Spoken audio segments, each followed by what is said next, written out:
endurance and its airfield performance, because this is an aeroplane that can be powered to a top speed of Mach 1.76, and it has a pretty high landing speed as well. Yes, that delta wing, very, very small delta wing area, which gives you your high speed because it's very low on drag. The penalty is that because it produces relatively little lift compared to a large wing, the landing speed is somewhere in the region of 170, 180 knots. When you compare that to an F-16, which would land a very similar size aircraft at about 135 knots, you can see that the amount of runway that it needs to stop is actually significantly longer, which is why most of the Soviet bloc runways were in excess of 10 to 12,000 feet. And this is a display that, of course, also, because it's by an aircraft of this generation, uses up considerably more sky than the modern fast jets, whether virtual or not. Yes, the standard F-16 display would be sometimes within the boundaries of the airfield, depending on the venue that you're at. This aircraft, its turning circle is about 1 nautical mile when it is doing a rate turn, so a high-speed turn, which means it does go a significant distance away. Coming in there for a low approach and go around. Oh, and what a chance to see the classic MiG-21 shape with the lengthy afterburner flame from the Tumansky R25 turbojet engine clearly visible out the back. Now, when they tried to increase the range of the MiG-21s as the design was upgraded, so its performance suffered, and of course lack of range with a very fast interceptor was something the RAF knew all too well in the Cold War period. Yes, this aircraft, the plan form, if you just cut out the back bit of that delta wing and make it a swept wing, it is very, very reminiscent of the English Electric Lightning. At that point in particular there, as we saw that turn.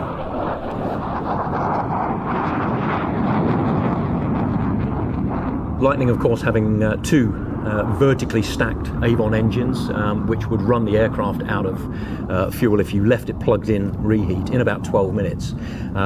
As time went past, the Royal Air Force started to develop the above wing tanks for the Lightning, which kind of increased its duration and range by about 30%. But nevertheless, fuel priority calls were a very, very common thing with the Lightning Force. I'm sure they were in the Warsaw Pact countries as Absolutely. well. This aircraft, the MiG-21, was used right across the Warsaw Pact and the Soviet sphere of influence.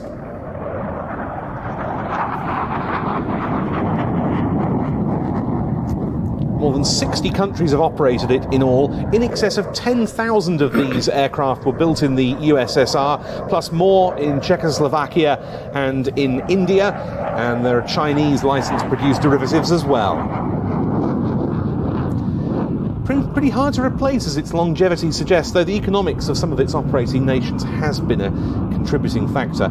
Rather outclassed nowadays, even in upgraded form, but it's been used in more recent conflicts. It was active in other countries' hands in both the Libyan and Syrian civil wars. As for Romania's aircraft, they received their first MiG-21s as far back as 1962.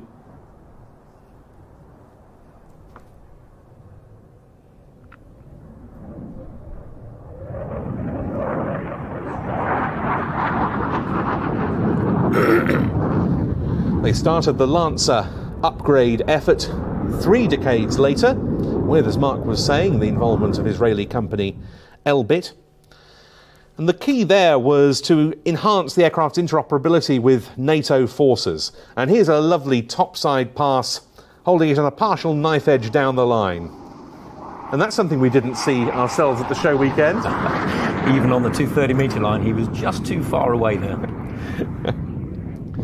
The aircraft now compatible with both Russian and Western weapons. This is the Lancer C model, capable in both the air-to-air and air-to-ground roles. The Lancer A's have now all been retired. That was a dedicated attack variant. And there's also the Lancer B conversion trainer. 2 squadrons of these aircraft still operational, but now the end is nigh as the Romanian Air Force receives its F-16 Fighting Falcon fleet. Into land then, Colonel Stanciu Gheorghe from Escadrilla 861 of the Romanian Air Force with the Mikoyan Gurevich MiG-21 Lancer C. Yes, now that aircraft would pass crowd centre there, still doing 140 knots, whereas a number of other fast jets that we've seen have stopped by the time they get to us.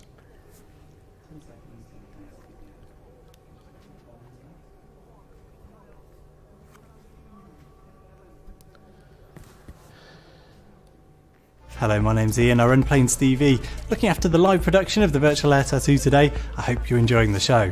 Much of the content you'll be seeing from recent air tattoos is from our archive, and that's available to view almost in its entirety at watch.planestv.com. That's our subscription service, and if you'd like access to that, you can get 3 months for half price. Just follow the link in the description below. Again, that service is at watch.planestv.com.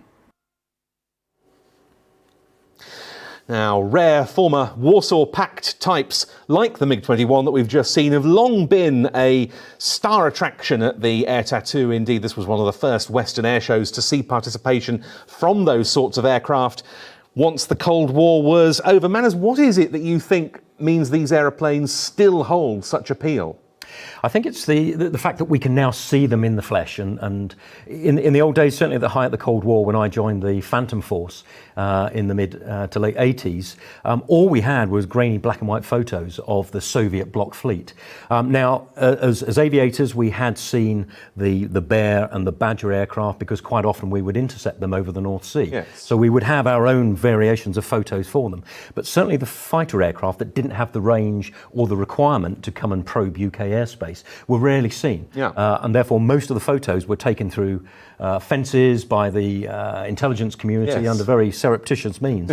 But fast forward to 1992, and the first time I saw a MiG-29 in the flesh when we escorted them from the FIR boundary in the middle of the North Sea to ATI at the time, it was a fantastic opportunity to see these aircraft up close, see them in the air-to-air environment, perhaps pick up some intelligence on the radar frequencies and so on, and then escort them into an air show and then meet the crews afterwards. And that was a brilliant opportunity. And then, of course, you fast forward to now, they're available on the international market. So many of our colleagues and international partners around the world do actually operate aircraft that have been built by Russia. Some even in civilian hands now, Absolutely, particularly in the US. And you mentioned ATI, that was Air Tournament International, the second of two IAT, International Air Tattoo, was then organised shows to be held at Boscombe Down. And that was one where we also saw the first time at an IAT organised show of a Sukhoi Su-27 flanker, that memorable appearance by Anatoly Kovotcha, the great test pilot. Absolutely, and I remember when that aircraft first appeared at the Paris Air Show,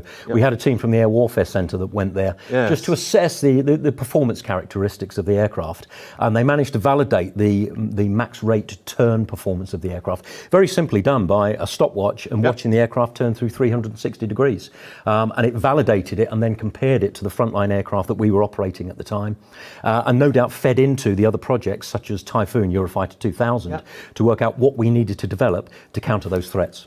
Very, very valuable opportunities indeed at air shows. And the flanker since then has been no stranger to the Air Tattoo. And in the last 3 years, we've been delighted to welcome back the Ukrainian Air Force to Fairford with their Su-27 displays, a really brutish aeroplane. And its performances have resulted in the Ukrainian Air Force winning the As the Crow Flies trophy for best overall flying demonstration, as judged by the members of FRIAT, many of whom I'm sure are watching this weekend, the friends of the Royal International Air Tattoo. And in 2019, the Ukrainian flanker won the Paul Bowen Trophy for the best solo jet display. Here's a message from Kiev for the virtual Air Tattoo. Dear fans and friends of Air Tattoo, I am Yuri Bulavka. On behalf of Ukrainian Air Force Su-27 display team, I wish to express our warming greetings. We hope you are well and safe. Despite today's situation, we are continuing flight training to provide you with the best quality display.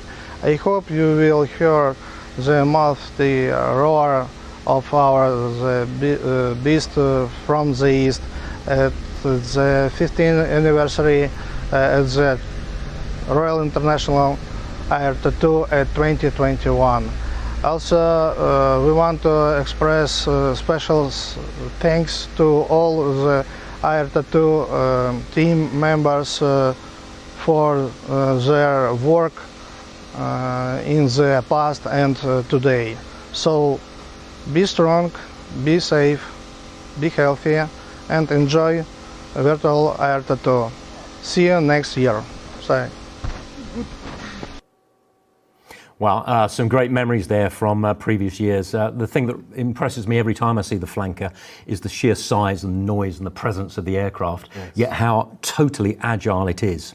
Hopefully, the Su-27 flanker will be back next year because RIAT 2021 is going to be a very special show. Certainly is, yes. It's the 50th anniversary of the first air tattoo, as it was called then, being staged at North Weald Airfield, the famous former Battle of Britain fighter station in Essex back in May 1971. And who would have thought then that the show would grow to such heights in the years hence? We'll be talking a bit about air tattoo history with Tim Prince, one of the co-founding volunteer team of the show, and for so long RIAT's director later on.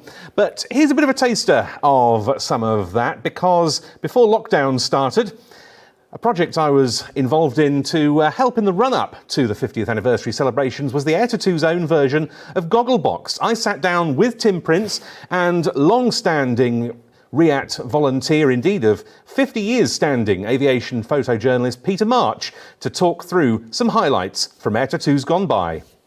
Beautiful sounds, beautiful shapes, lovely sky. Sun used to shine a lot in those days. The hot summer of 76. It was a really hot one. Yeah. I remember the Chief Constable of Thames Valley having his chest poked by all the people who found it difficult to get in because the roads were absolutely jammed. Because in those days you could buy a ticket at the gate. People were coming to see all these lovely hunters. Wonderful. 27 we had there on the static display. For the 25th anniversary of the aircraft's first flight, and the Blue Herons, Led by Derek Walter. yeah, Oh, Derek, yeah. one of the most popular, most regular acts, and Derek went on to join the team, didn't he?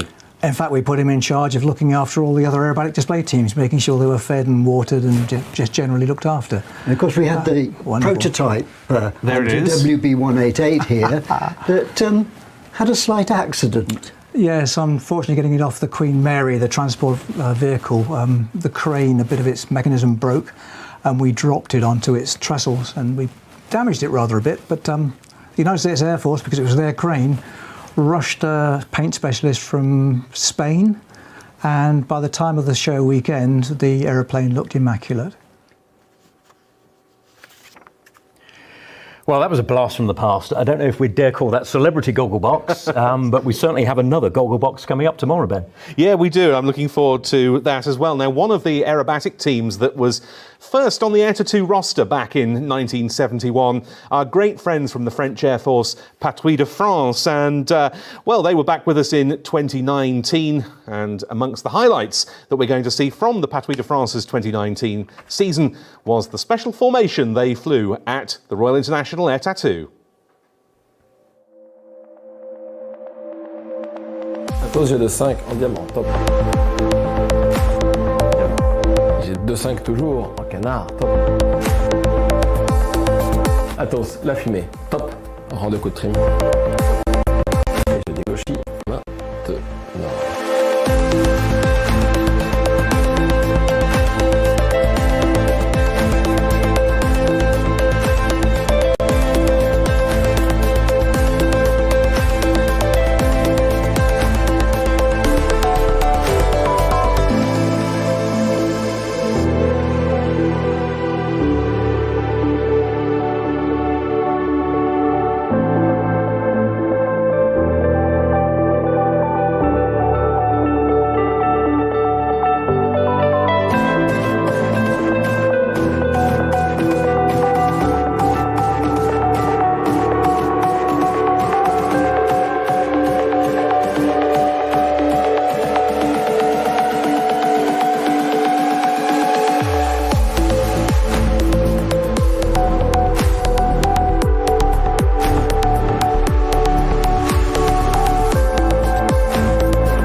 Entrement top. Éclatement top. Top. Et top.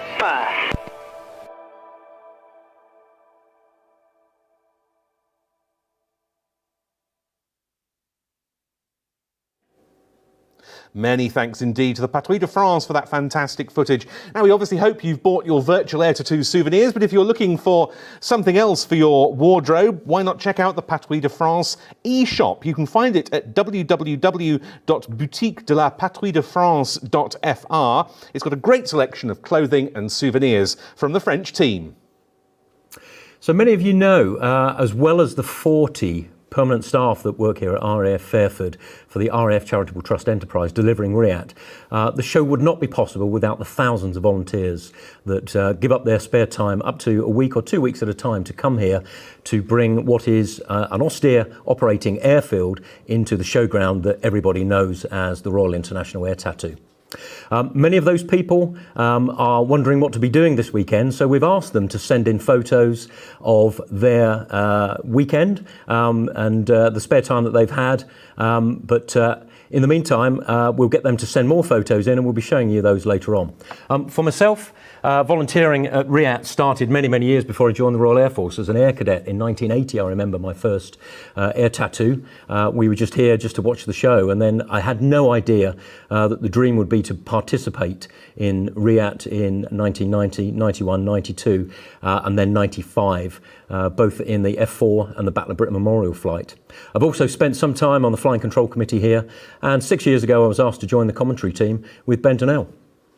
And it's been an absolute pleasure ever since, Mark. And here's what some of the other members of the RIAT volunteering team are getting up to over this weekend. Mags Hudgell, who's part of the Air Tattoo crew, she's catching up with her ironing this weekend instead of helping visitors to the show. Instead of volunteering here, Bob Lockwood has been doing so in support of his local NHS hospitals, delivering prescriptions to patients. Absolutely great and vital work there during the pandemic.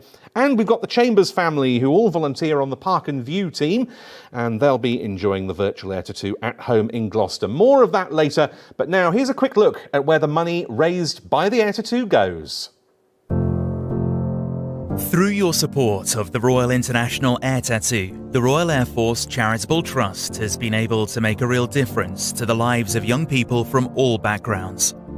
Our flying scholarships and awards provide air cadets and young people with the chance to develop their flying capabilities and experience. Winning the Royal Air Force Charitable Trust Flying Excellence Award has definitely been the highlight of my aviation journey so far, and will definitely be for some time to come. Being awarded a PPL and more advanced training at 19, it's been absolutely amazing, and it wouldn't have been possible without the support of the Trust. Our support of STEM initiatives helps nurture the aptitude of tomorrow's engineers. The course has highlighted to me that engineering is a very broad career, and so will help me keep my options open for the future. Before the course I had a different career path in mind, but now this course has inspired me to take an interest in engineering and hopefully pursue a career in it. Today more than ever, the Trust needs your support to allow it to continue its important work. Text TRUST to 70490 to donate £5. Texts cost £5 plus one standard rate message. Well, don't forget to keep your questions and comments coming in on our various social media feeds on Facebook, on Twitter and on YouTube using the hashtag #VirtualAirTattoo. So coming up in the next few minutes, we've got the first of the live interviews. This particular one is with Flight Lieutenant Jim Peterson, who was the 2018-2019 Typhoon display pilot. You can send your questions to Jim on social media, so please continue to do that. But before that, here's a quick video from RAF Valley, which looks at the fast jet pilot training pipeline. Hello, I'm Flight Lieutenant Sharon. Behind me is a Hawk T2, which is the advanced fast jet trainer for the Royal Air Force. The Hawk's Rolls-Royce engine provides 6,500 pounds of thrust, and its max takeoff weight is 9.1 tons. The aircraft can fly at 42,000 feet and almost the speed of sound. It has a full glass cockpit and advanced avionics.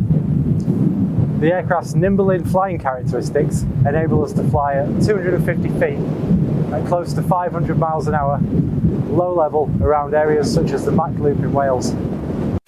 Hi there, I'm Wing Commander Chris Ball. I'm Officer Commanding 72 Squadron.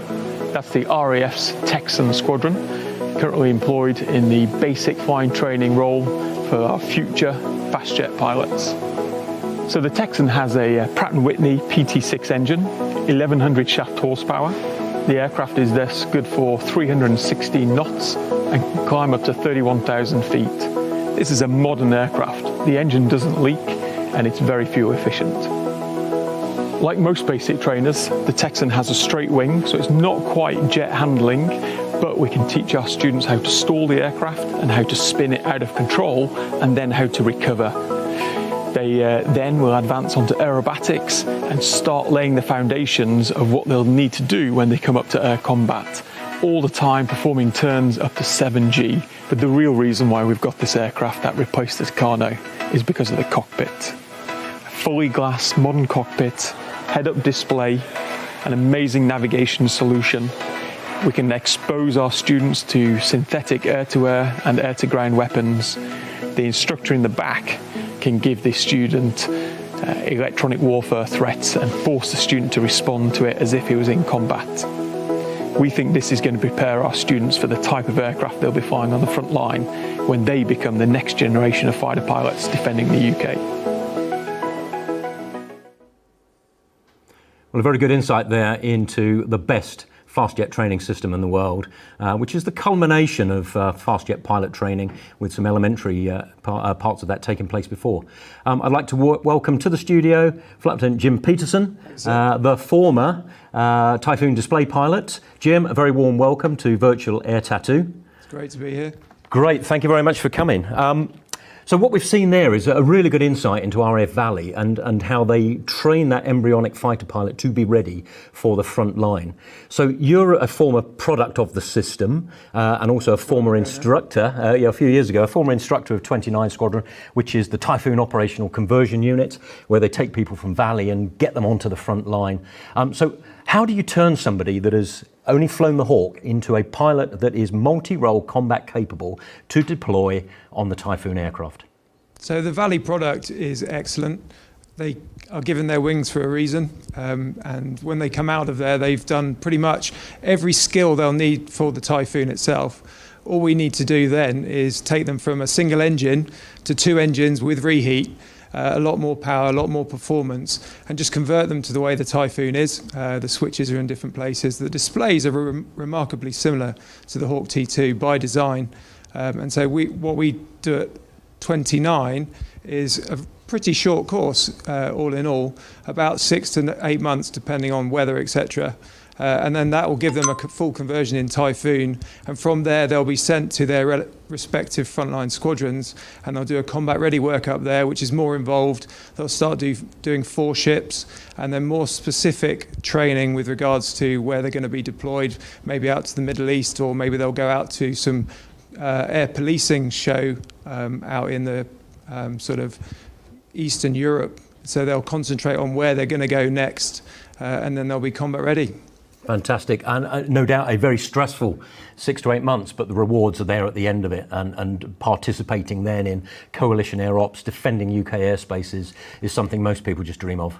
Yeah, you have to work really hard throughout the whole of your training, but you're right, you're so close to the end at that point, so everyone's fully motivated, and it's just a real, I guess, a relief, but a real privilege once you actually make it to the front line and you're part of a squadron doing the job. Yeah, so that's really just the beginning of the professional development. I guess the ultimate then is to come back as a qualified weapons instructor or an FI on 29 Squadron. But I think the very, very top of aspiration has got to be the display team and to be the pilot that runs the display team and flies the aircraft in front of hundreds of thousands, if not millions of people per year. You've done that. Can you describe taking us right up to the end of the runway where you're about to get airborne, because we're going to watch that in a second, an average week for you, having completed the workup, ready to go to a display and ready to take off and participate in something such as RIAT? Absolutely. So it's full on from May through to end of October. The team behind me are huge and they're fantastic, and so I'm fully supported by 3 teams of engineers, five different engineers from various trades. I've also got a massive team behind me on 29 Squadron who deploy with military transport. There's a big PR team that take the caravan around so we can engage with the public. But for myself, it's pretty busy. I'll generally take a Tuesday off if I can, which will give me the Wednesday to prepare. And if we're going abroad, we'll usually leave on the Thursday, or coming to Riyadh, we'll be here for the Thursday, which will give us flying displays on Friday, Saturday, Sunday, fly back to Coningsby on the Monday, take one more day off just to get my breath, and then go again somewhere else. Each day, I'll generally not do more than 2 displays just because they're quite exacting, and also there's a lot of preparation goes into them. So I can do generally 2 different locations per day, as long as they're within about 100 miles of each other, just due to the fuel. But a normal day would be to get up, have a good breakfast, make the pilot briefing. Sometimes I can't actually be there physically, so we'll do that over the phone. And then I'll just have a really good look at the weather and make sure that the weather's 1, going to be suitable, but 2, what sort of show it's likely going to be. So in my back pocket, I've got a flat show, a rolling show, but everyone likes to see the full show, so we can do the full looping maneuvers. But that's all dependent on the cloud base. So a really good look at the weather, and also the wind is a massive factor as well for me. So I don't ever want to break any of the rules. They're there for everybody's safety. So if a wind is trying to blow me at the crowd, I have to work pretty hard to keep away from those crowd lines, but also give a show that's dynamic and as close to the crowd as we can physically be safely. So the wind can be tricky sometimes. Yeah, and I've got to say, hugely impressive. In particular, your last year was the best Typhoon display I've ever seen. So with all of those years of training for you, your engineering team, and the rest of the team that is supporting the Typhoon display, you get to the end of the runway. Perhaps you'd like to describe now, as we go through last year's display here at the Royal International Air Tattoo, exactly what it puts you through to display the Typhoon. Absolutely. So full reheat from those 40,000 pounds of thrust from the EJ200 engines. I go straight into a loop from takeoff if I can. So I rotate 160 knots, which is slightly faster than the 125 knot normal rotate, but that gives me the energy to complete the loop straight from takeoff. I've never seen an aircraft other than Typhoon able to do this loop from takeoff so early on in the takeoff roll, just showing how amazingly agile and powerful the engines are. I've put the wheels up, and then I'm now letting it out, and I'm now allowed down to 300 feet is my minimum. And because the display line here at Riyadh is actually further away than the runway, I've had to oblique that loop and take into consideration the wind as well. About 350 to 400 knots gives me enough energy to fly a relatively big barrel roll. And if I was arriving at a show from somewhere else along the coast, it's actually my opening maneuver, which gives me a good idea of what cloud base I'm facing at that point. 9G in that barrel roll, and then pointing back towards the crowd, looking for an opposition roll, pulling now onto what we call the B axis, which is 90 degrees to the crowd on datum, rolling out, and then straight into Derry Triangle. Derry Triangle I created for the second season just because from the first year my favourite sort of pictures were the ones where the jet was really working hard, pulling hard, and the cloud on the wings I thought would be really good in the Derry Triangle. From that into some hesitation stuff.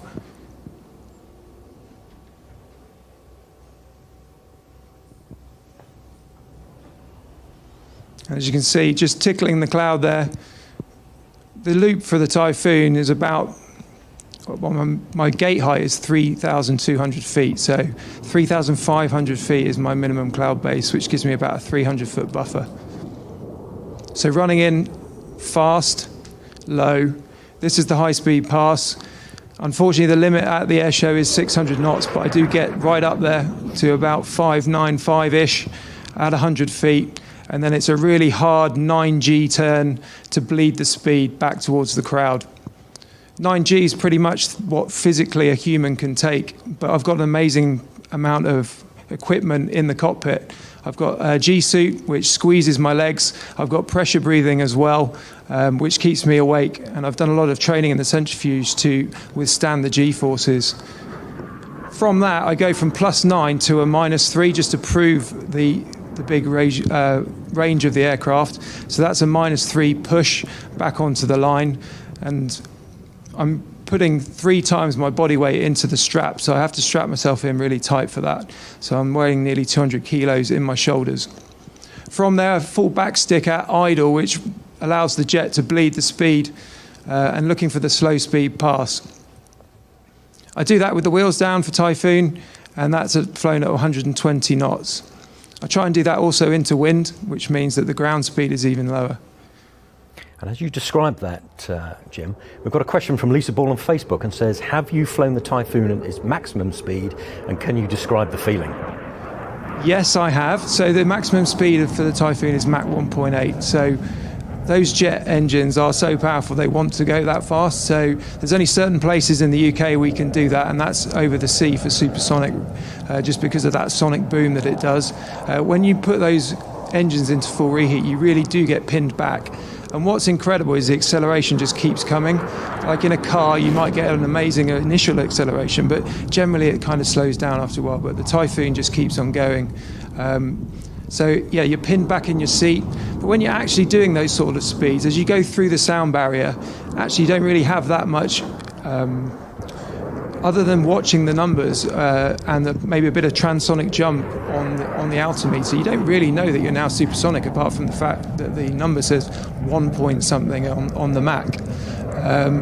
But yeah, as you get up to sort of Mach 1.8, the jet's incredible. It will still pull 5G. 4-5G, so you can be in those supersonic regions up in 50,000 feet, and the performance is just amazing. And another question from Alfie on YouTube. How do you transition from being a normal pilot to being a display pilot? So you have to apply to be a display pilot, and you also have to be an instructor on 29. This is for Typhoon. So if you want to be a display pilot, you need to be on 29 Squadron. You need to be an instructor on 29 Squadron. And then we go through quite a rigorous selection process where we're interviewed, and we also fly the simulator to prove our flying skill. And then if we're fortunate enough, we get chosen for that season. Back into the show then, having just done those 4 rolls, pointing back towards the crowd. Big on-crowd barrel roll. I really like the way the Typhoon flight control system skids the aircraft around the sky, so I wanted to do that on crowd and show off that angle. From here, one of my favourite manoeuvres, a really tight spiral right up against the crowd, right up against the B-axis, but from there you can just see how manoeuvrable the aircraft is. As it gets onto the B-axis, I can just flip it over and pull straight through out onto the B, giving a good planform of the jet. And then I need to turn back towards the runway for the final pass. So some more rolls to make it more interesting, and then back in towards that line. And then I'm now allowed back down to 100 feet. And so from 100 feet at the datum, full back stick, 9G into the vertical, and then I can keep rolling. And actually, I've been up to 30,000 feet doing that before, but the controlled airspace here at Riyadh doesn't allow that. So just pop through the cloud, and then very quickly I realise at this point, everyone's on the ground wondering where I've got to. So I'm trying as quickly as I can to get back towards the runway. So pop back through the cloud and then set myself up for the recovery. And for the recovery itself, I'm going to do a half Cuban to land, just proving again the carefree handling of the Typhoon. So back down through the cloud. I've picked up the line on the runway, rolled out down to 100 feet. I'm allowed 20 degrees angular bank, so wave at the crowd for that. And then the hardest thing about this manoeuvre is actually getting the speed off. So 450 knots, depending on the wind, is how many bananas I'll count from the threshold. It's a double roll at idle, and then again through that gate of 3,200 feet to pull through. And then here I'm at 24 alpha at idle. So the jet, you have to unload the alpha ever so slightly to let the wheels down, which again means the jet wants to accelerate. And the whole of this manoeuvre is flown at idle to the very last minute. As I'm just about to touch down, then I can bring the throttles back up. It's all very finely judged. That for me is one of the most impressive parts. I displayed the F4 back in the early 90s, and our gate heights were 6,000 feet, and obviously yours are 3,500, and we would not have attempted a manoeuvre like that to land because we'd probably have gone off the end of the runway. We've got a nice picture here which has been sent in of Harris meeting you at Riyadh a couple of years ago when the sun was shining. Look at that. Great memories indeed. And we have one final question, which I think is a really good question, from Ellie Lenny on YouTube. Would you recommend going into a university air squadron to help with getting into the Royal Air Force? I would. So Air Cadets is definitely the place to start. It's where you and I both started. You can join the Royal Air Force from age 18 though, so if you want to join, then just go join at 18 would be my recommendation. If you do want to go to university, and I did mathematics in Liverpool, brilliant experience, but definitely join the UAS while you're there. Even if you don't want to go on and join the Air Force or the wider military, the experience you'll get from it, the leadership, the opportunities, it's the best club at university by a country mile. Ben, thank you Jim, thank you very much indeed. It has been fantastic to have that insight into the Typhoon display. Clearly, we're really looking forward to seeing the Typhoon back here at Riyadh next year. Can't wait to be back, yeah. But thanks for coming in, and all the very best. Thank you, sir. Ben, back to you. Well, we'll have more Typhoon action tomorrow with a look at the RAF's newest Typhoon unit, number 12 Squadron, so tune in then to find out more. But at this point of the programme, it's only right for us to thank some of the sponsors who are making the virtual Air Tattoo 2020 possible. We've just seen the RAF Typhoon display team. Leonardo is a long-standing supporter of the team, the company being responsible for more than 60% of the Typhoon's avionics, including its main sensor, the Captor radar, and also the Praetorian Defensive Aid Subsystem, or DAS, which protects the aircraft and its pilot against air-to-air and surface-to-air threats. Now, of course, the Typhoon is produced by BAE Systems. They're the title sponsor for the Royal International Air Tattoo. They have been for many years. We're extremely grateful for their ongoing support. Later in the programme, we'll be having a look at their work and exciting new projects they've got planned for the future. You can find out more details about all the companies supporting us and their amazing work in the aerospace sector on the Virtual Air Tattoo website. Well, Manners, what have we got coming up later? Plenty. Huge amount. We've got some video content from previous Riyadhs, including the Finnish Midnight Hawks, Canadian F-18 Hornet, Airbus A400M, as well as a number of virtual displays, including the virtual Red Arrows. We'll also have Red 10, Squadron Leader Adam Collins in the studio to talk us through the display. We've got a lot more video content from around the world, plus a very, very privileged insight into the USAF's Dragon Lady at 12:40, which is something really to look forward to. But the lack of an air show this year has made us start to swing the lantern and think of our favourite moments from years gone by. What are yours? Well, there are just so many since I first came to an air tattoo, which was Air Tournament International 92 at Boscombe Down, which was one of the most memorable, I'm sure, in the whole series. But one of the things that I absolutely had to pick out was a classic RAF aircraft making its final public air show appearance in RAF hands, and that was the Canberra PR9 from number 39 Squadron at Riyadh 2006, a show that was blessed with simply unbroken sunshine, and there we see the PR9 giving its final performance on the Sunday. Just a magnificent display of one of my favourite aeroplanes, beautifully handled by Mr. Canberra, Squadron Leader Terry Cairns, and I will never forget his final fast pass into a steep pull-up with a, shall we say, a very vertiginous wing-over at the top, really showing us something of the Canberra's power, its manoeuvrability, just a magnificent aircraft. But I know, Mark, one of your favourite memories of the show involves another classic British bomber. Yeah, I think the thing with Riyadh is when you're experiencing something that you that you either know or suspect you're never going to see again in UK skies. For me, it was the Falcon. It was a slightly toned down display from years gone by, but nevertheless, the size of that aircraft, that enormous delta wing, the view that we had back to the Cold War, the 50s, 60s, 70s, it was just amazing. And in particular, the takeoff of that aircraft at the very last time. In 2015, 2015, where we both stood up to watch it and the subsequent display. So for me, that is one of the wonderful things about RIAT, but in particular, for me, the biggest memory, apart from ever participating in the show, is seeing that final Falcon display. And on the subject of bombers, we have to go back also to 1993 and one of the epoch-making moments in this show's history. The first appearance by the Russian Air Force Tupolev Tu-95MS Bear H strategic bomber in the West, an aircraft that had been seen around the edges of UK airspace so often in photographs being intercepted by RAF fighters, but here it is on the press day doing a refuelling simulation with the Ilyushin Il-78 Midas tanker. It was on static display for the weekend.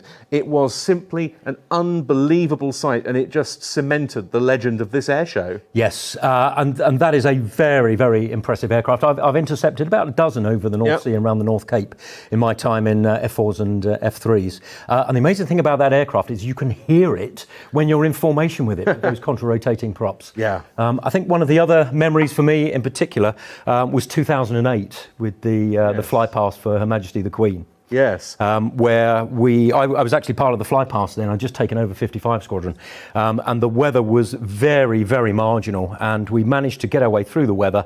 There were thunderstorms all over the place, and at the precise moment that the door closed on the limousine for Her Majesty, the heavens opened, and everybody that was on parade, including the standard that you see there in this photo, the uniforms were destroyed, and the standard was destroyed as well. However, in terms of the parade for Her Majesty, it was perfect. But sadly, the weather over the days prior to RIAT 2008 led to the show being cancelled for the first, and as we know this year, not the last time in its history. But the majority of the aircraft had already arrived and practiced their displays in the days leading up to the event. Among them, a very welcome contribution from the Indian Air Force in the form of their helicopter team named Sarang. Here's a team you're not very likely to see in Britain, the Indian Sarang helicopter formation display team. These are Hal Dhruv helicopters, and their name Sarang means peacock, which is India's national bird. This team's been going since 2003.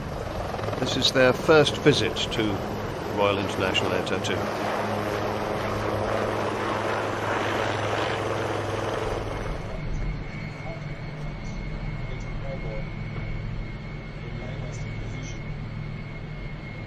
One of the things about formation helicopter displays, from the ground the aircraft don't look all that close together.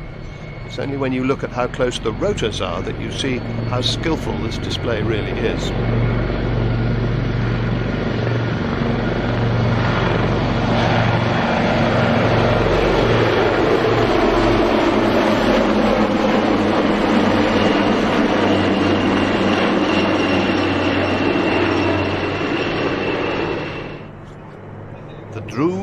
Polestar is a multi-role helicopter. It was developed by Hindustan Aeronautics Limited. First flew in 2002, and several different air arms use it.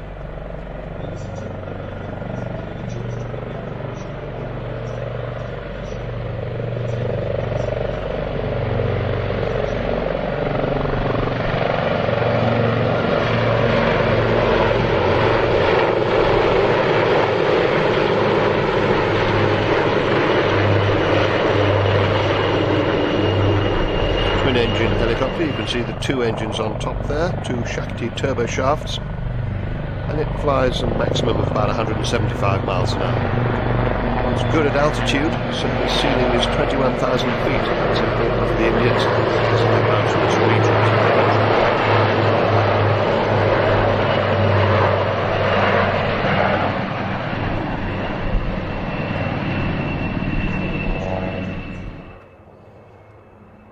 Although we're seeing it as an elegant display aircraft here, it can carry 8 anti-tank missiles or 4 air-to-air missiles or rocket pods, even torpedoes and depth charges or anti-ship missiles.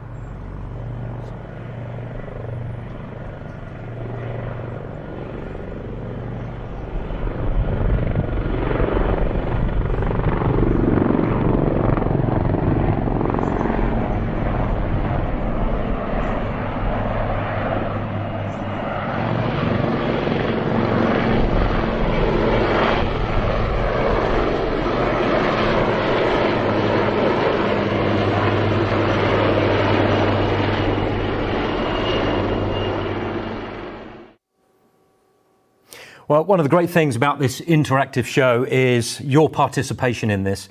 We are having a great time reading your comments on your favourite memories. Let's take a quick look at what we've got here. So, Chris on YouTube, that Vulcan takeoff in 2015 and the amazing howl. Chris, I couldn't agree more. Thank you for that. Alexis in Belgium, so thank you for the international dimension here. Every RIAT is a favourite moment, missing the smell of jet fuel and the rumble of jet noise in your chest. Thanks, Alexis. And Mike from Twitter World. The favourite moment was the first time he saw the Su-27. I couldn't agree with that more as well. In about 30 minutes or so, we'll be launching our competition, so please stay tuned. But in the meantime, of course, we greatly appreciate the support we get from air forces and We've air had arms 56 around the world. We've had 56 different countries represented since the first Air to 2 way back in 1971. And what we're going to see now is some footage from an air force that hasn't actually participated yet in the Royal International Air to 2, but they wanted to be with us this year until the event had to be cancelled. I'm talking about the Republic of Singapore Air Force, and here's a brief showcase from them of their newest aircraft, the Airbus A330 multi-role tanker transport. Hi, welcome to Virtual Air Tattoo. I'm Major Victor Ong, Commanding Officer 112 Squadron. We operate the A330 MRTT. Our primary role is air-to-air refueling, both as a tanker and a receiver. We can also take on airlift and aeromedical evacuation missions. I'm First Sergeant Jonathan. And I'm First Sergeant Peter.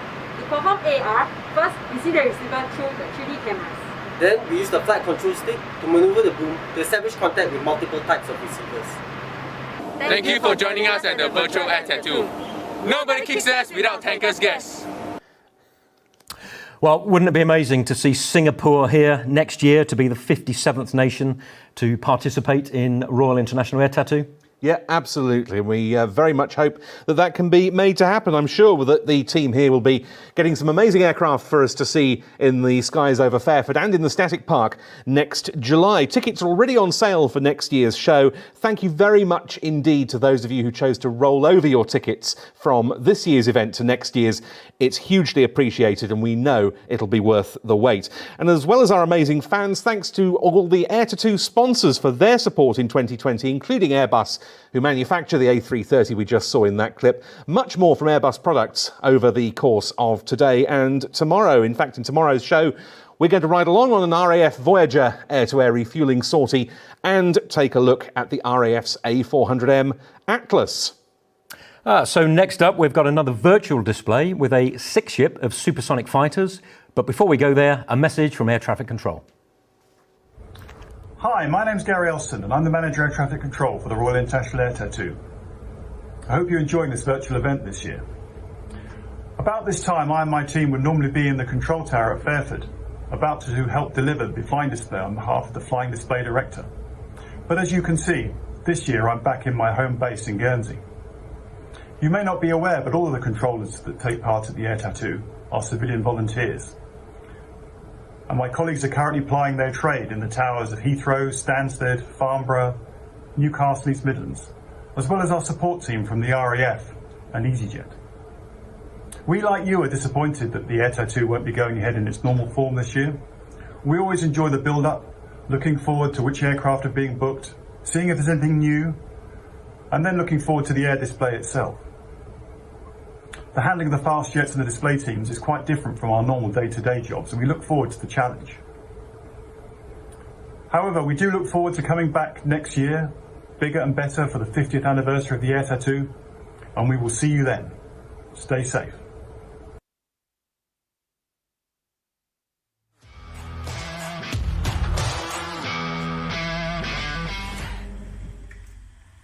Hello everybody, I'm the leader of the Patrouille Suisse and this is our supersonic capable F5 Tiger. For sure, Fairford 2020 would have been a highlight of the season, but as we all know, these are special times. I'm happy to present you our friends from the virtual Patrouille Suisse team. I'm sure they will do a great show. I wish you good luck, have a good flight and enjoy. Looking forward seeing you next year in Fairford. Have a good time, good luck and goodbye. And here we go with the display from the virtual Patrouille Suisse with their 6 Northrop F5E Tiger IIs. They're already airborne, as you can see, running in for their first pass.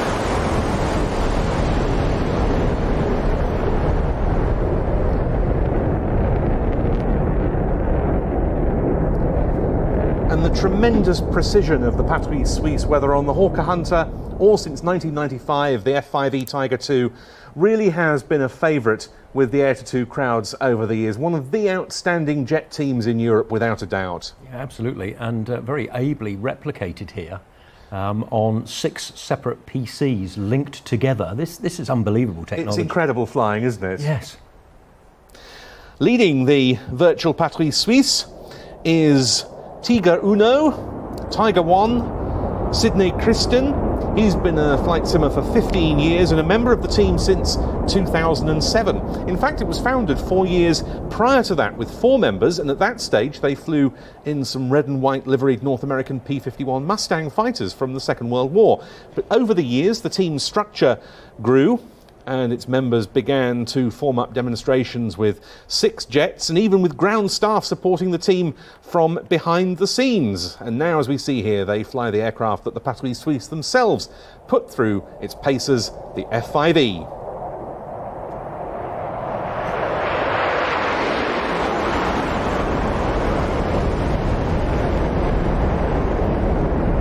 But as Mark mentioned earlier on when we were talking about the virtual air-to-2, one difference here is that the team members aren't all Swiss and that they're not even all in Switzerland. They're in fact spread around Europe. This year they come from both Switzerland and the UK. But one of the similarities with the real thing is that they only accept applicants who have the right sort of profile to join the team, just as a real aerobatic team does. Yes, and again, what you're watching here is real in terms of the virtual world, because you can see there are some slight inaccuracies there which prove that this isn't digitally put together just to replicate a real display. Yeah. This is actually being flown on PCs in different places around the world. And there indeed, as you say, you can see the aircraft moving around just as they would if we were watching the real live team. The smoke going on the part of the 2 wingmen.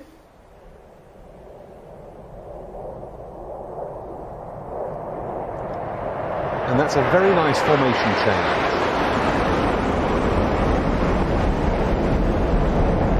The thing you'll notice as we have some more in-cockpit footage is from the ground this looks very, very smooth, non-agricultural. It looks like everything is in its perfect place. But when you see formation teams flying, there is a lot of stick and rudder manoeuvring going on to make it look like the perfect formation that you see here from the ground. And that's particularly the case in an aircraft of a slightly older generation, such as the F5, of course. Yeah, absolutely. The team converted from the Hawker Hunter to the F5 in terms of the real Patrouille Suisse after the 1994 season. They'd been part of the air-to-2 since the late 1970s, making indeed for many years their only British visits to this show, when the then international air-to-2 was staged at Greenham Common. And how nostalgic to see a large team of Hawker Hunters it was. But the F5 has proved a more than worthy successor.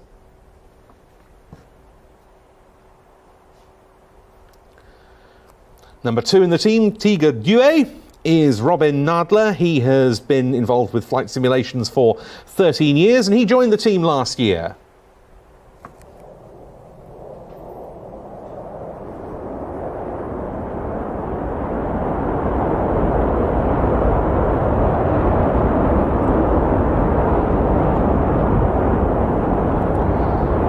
Just a little bit of high cloud over the virtual Fairford, not impeding a very, very, very graceful barrel roll. Yes, and the Patrouille Suisse very welcome at Fairford, irrespective of what the weather was doing.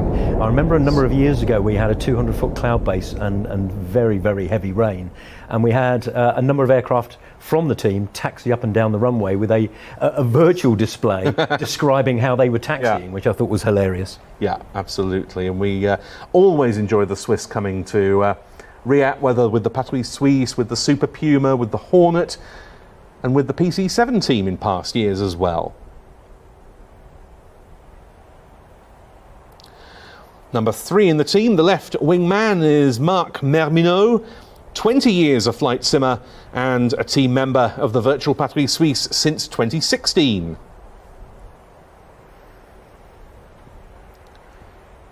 And what a beautiful recreation of the team's heart.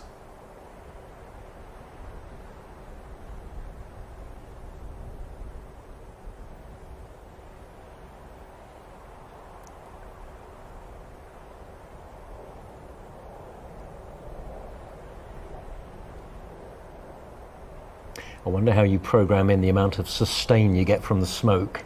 Yes. Because it looks like it's lasting a little longer than it would for real. That's a real view. That could be a video.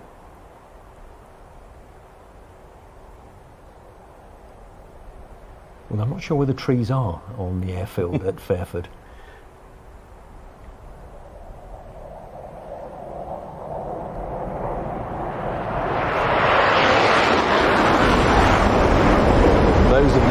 Been to Fairford and seen the Patrouille Suisse in action in years prior will no doubt recognise so many of the formation manoeuvres, both by the large formation or here, as in this case with the pair that we're seeing from the virtual team, of which the fourth member, the man in the slot in the 6-ship formation, is Brian Golay.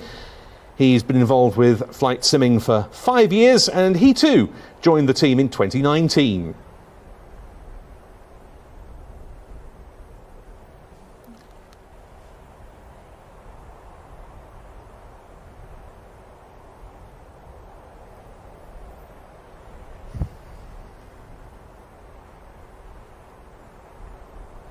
The 4-ship formation running in now to perform twinkle rolls. A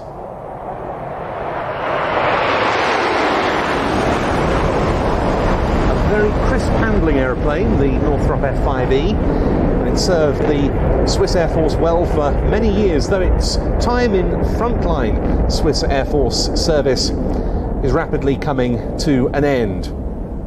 Nonetheless, the Patrouille Suisse remains mounted on this aeroplane. This year celebrating its 25th anniversary on the type. And there we saw a very, very neat formation rejoin from the slightly more spread out formation in which they performed the twinkle rolls into this neat Diamond 4. Yes, and this aircraft being light and having quite a good throttle response in comparison to some of the bigger aircraft we've seen in formation, such as the Mirage 2000, makes it a perfect aircraft for flying close formation and changing the formation dynamically, as we saw there. And yet it still is an aeroplane with plenty of presence and plenty of noise. Yeah.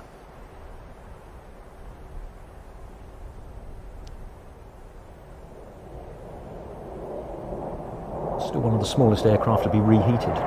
Indeed, yes. Increasingly rare type in European skies these days. A number of F5s, whether the later Tiger II model as we see here or the earlier F5A and B, the so-called Freedom Fighter, has diminished significantly. Nonetheless, we've got great memories of them attending Air Tattoos over many years. F5As and Bs from the Norwegian, some of the earliest international participants in the show, and more recently the very rare sight of SF5s of the Spanish Air Force in the Static Park, very welcome at Fairford. Here comes the pair again, one rolling around the other's smoke.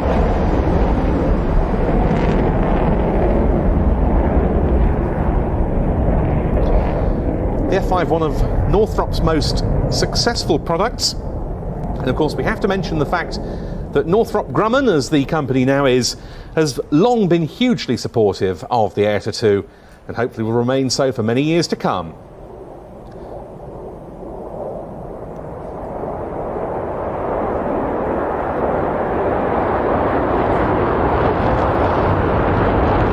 Some lovely messages coming in from you as the 4-ship virtual Patrouille Suisse formation describes a beautiful barrel roll in the blue skies.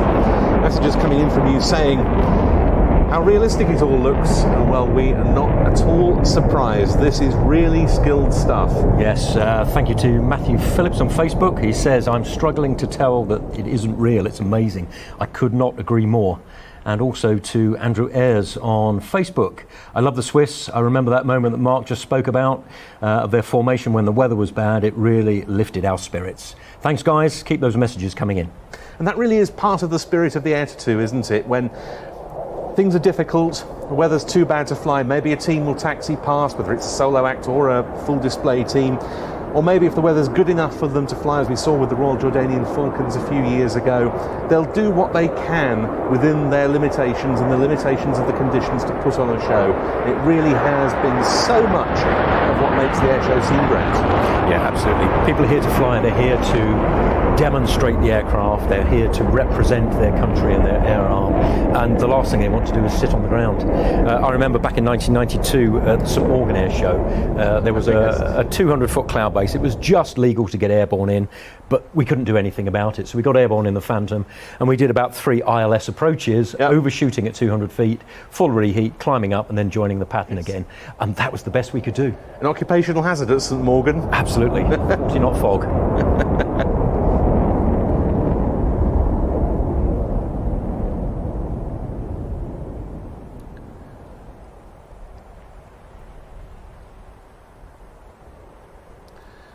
The Patrouille Suisse first formed on the Hawker Hunter back in 1964.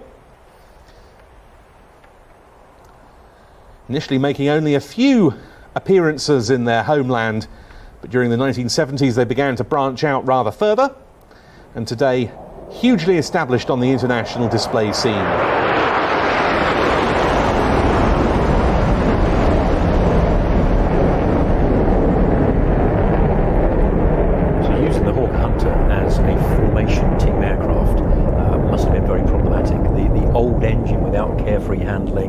Very, very relatively slow throttle response would have made it a very, very difficult aircraft to not only fly in formation, but also to dynamically change that formation during the display. Of course, the Swiss had certain advantages with their Hunters. They had the big Avon engine in their Mark 58s, and they were very, very seasoned operators of the type, indeed one of the last military operators of it in the world, and many of those aircraft have ended up in private hands, some still flying in former Patrouille Suisse colours, or at least still preserved in those colours, and it's a very nice legacy to have. Yeah, and I think as this aircraft becomes less and less prevalent in European skies, I think it is likely to find its way into private hands, in particular in the States and possibly South Africa. Very possibly, although the F-5 remaining very much in US Navy service as an aggressor aeroplane to this day.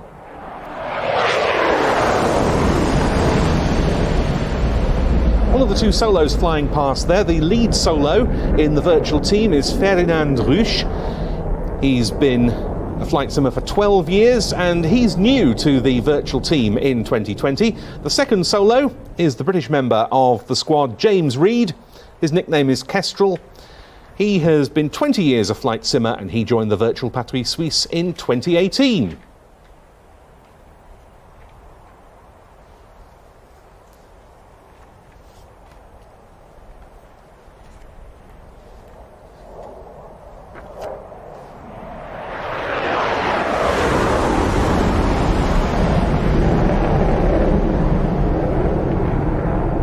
One of the characteristic Patrouille Suisse manoeuvres there, the tunnel.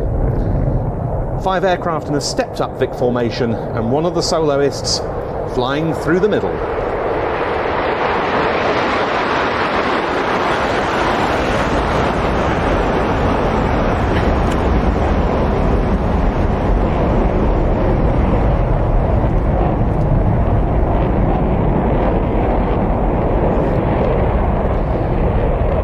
Prides itself in the fact that they're the only virtual European team operating supersonic jet aircraft for aerobatics in the virtual arena.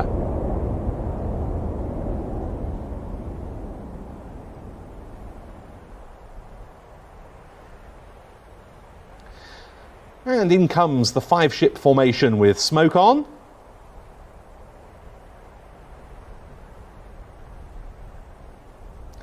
And there's the call to brake.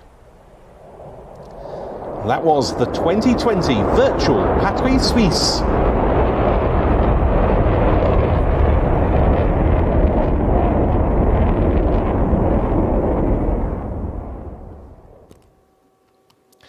Well, wasn't that just a fabulous virtual display? And our thanks to Virtual Air Shows and also to Eagle Dynamics, who developed DCS, Digital Combat Simulator, for their permission to showcase the platform during this weekend's Virtual Air Tattoo. The level of fidelity of modern flight simulators really is, as we're seeing with these displays, amazing. Mark, what was it like, though, when you were undertaking your flying tours?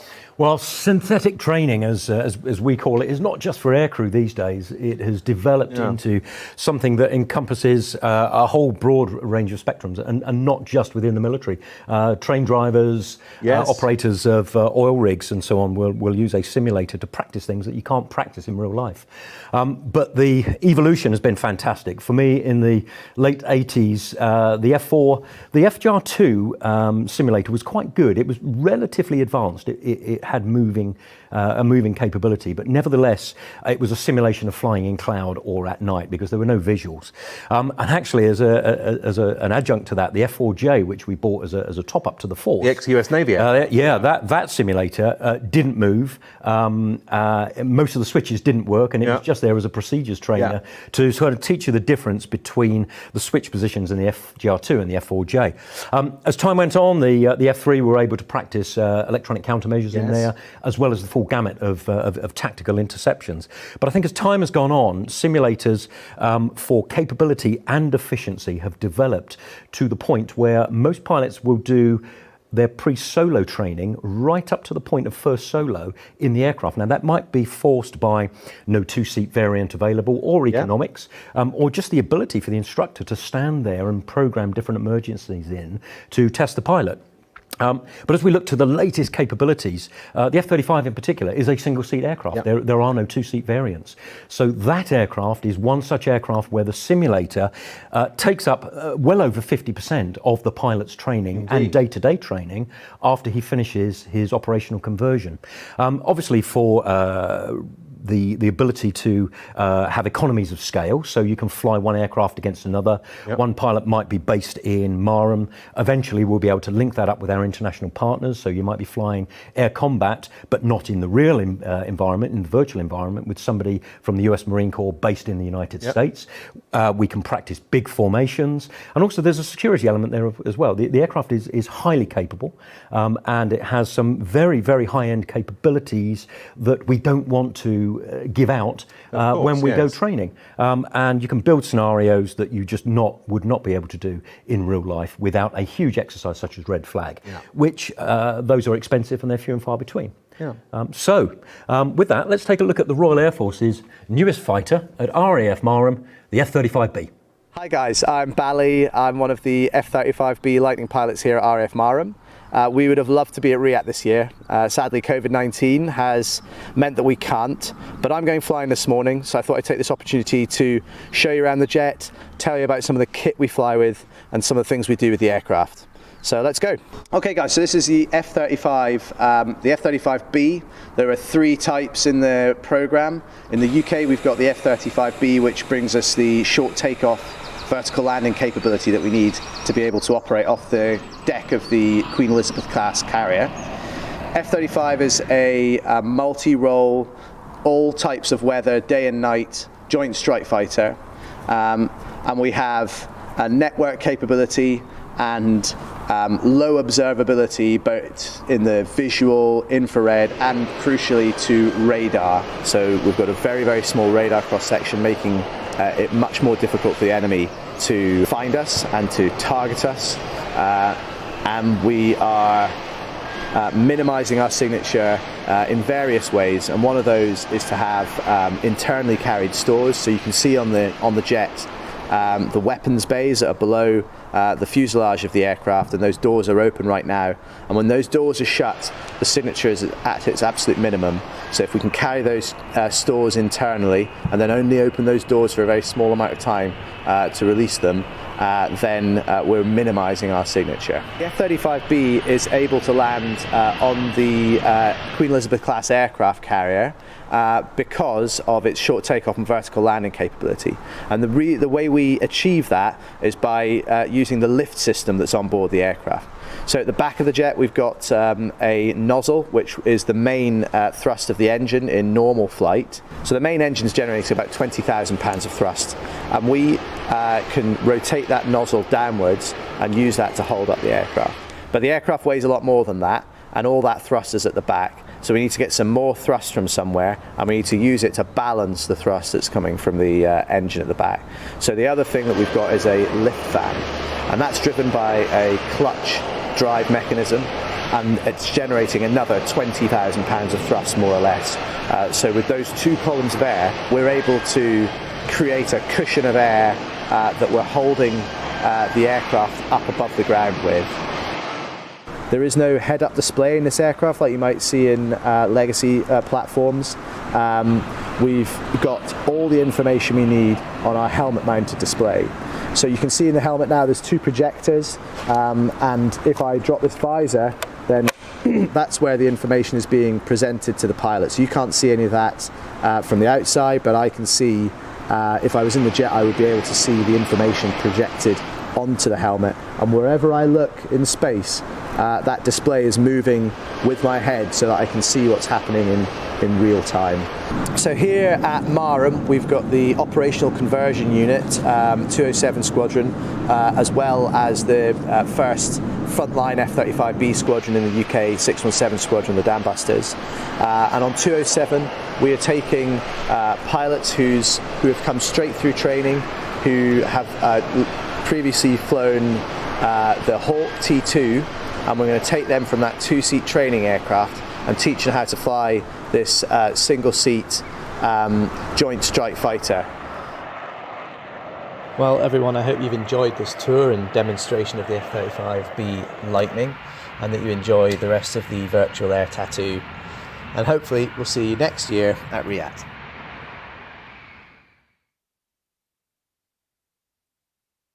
From another company that's been so supportive of the Air Tattoo over the years, Lockheed Martin. Well, there's much more to come on this excellent programme that we've got for you today, including a close-up look at the US Air Force U-2 in a few minutes' time. But first, some more greetings from air arms around the world. Good day, everybody. I'm Lieutenant Colonel Gaetano Farina, Italian Aerobatic Team Frecce Tricolori Commander.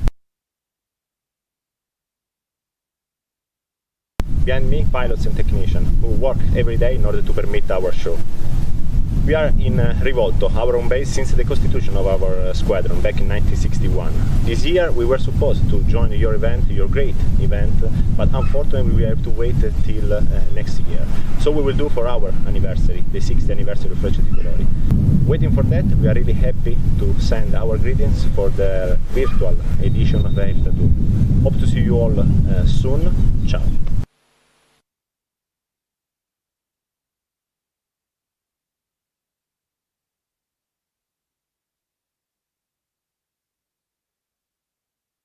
Good day, my name is Captain Marcus. I'm an aircraft commander on the helicopter wing 64 based in Laupheim, southern Germany.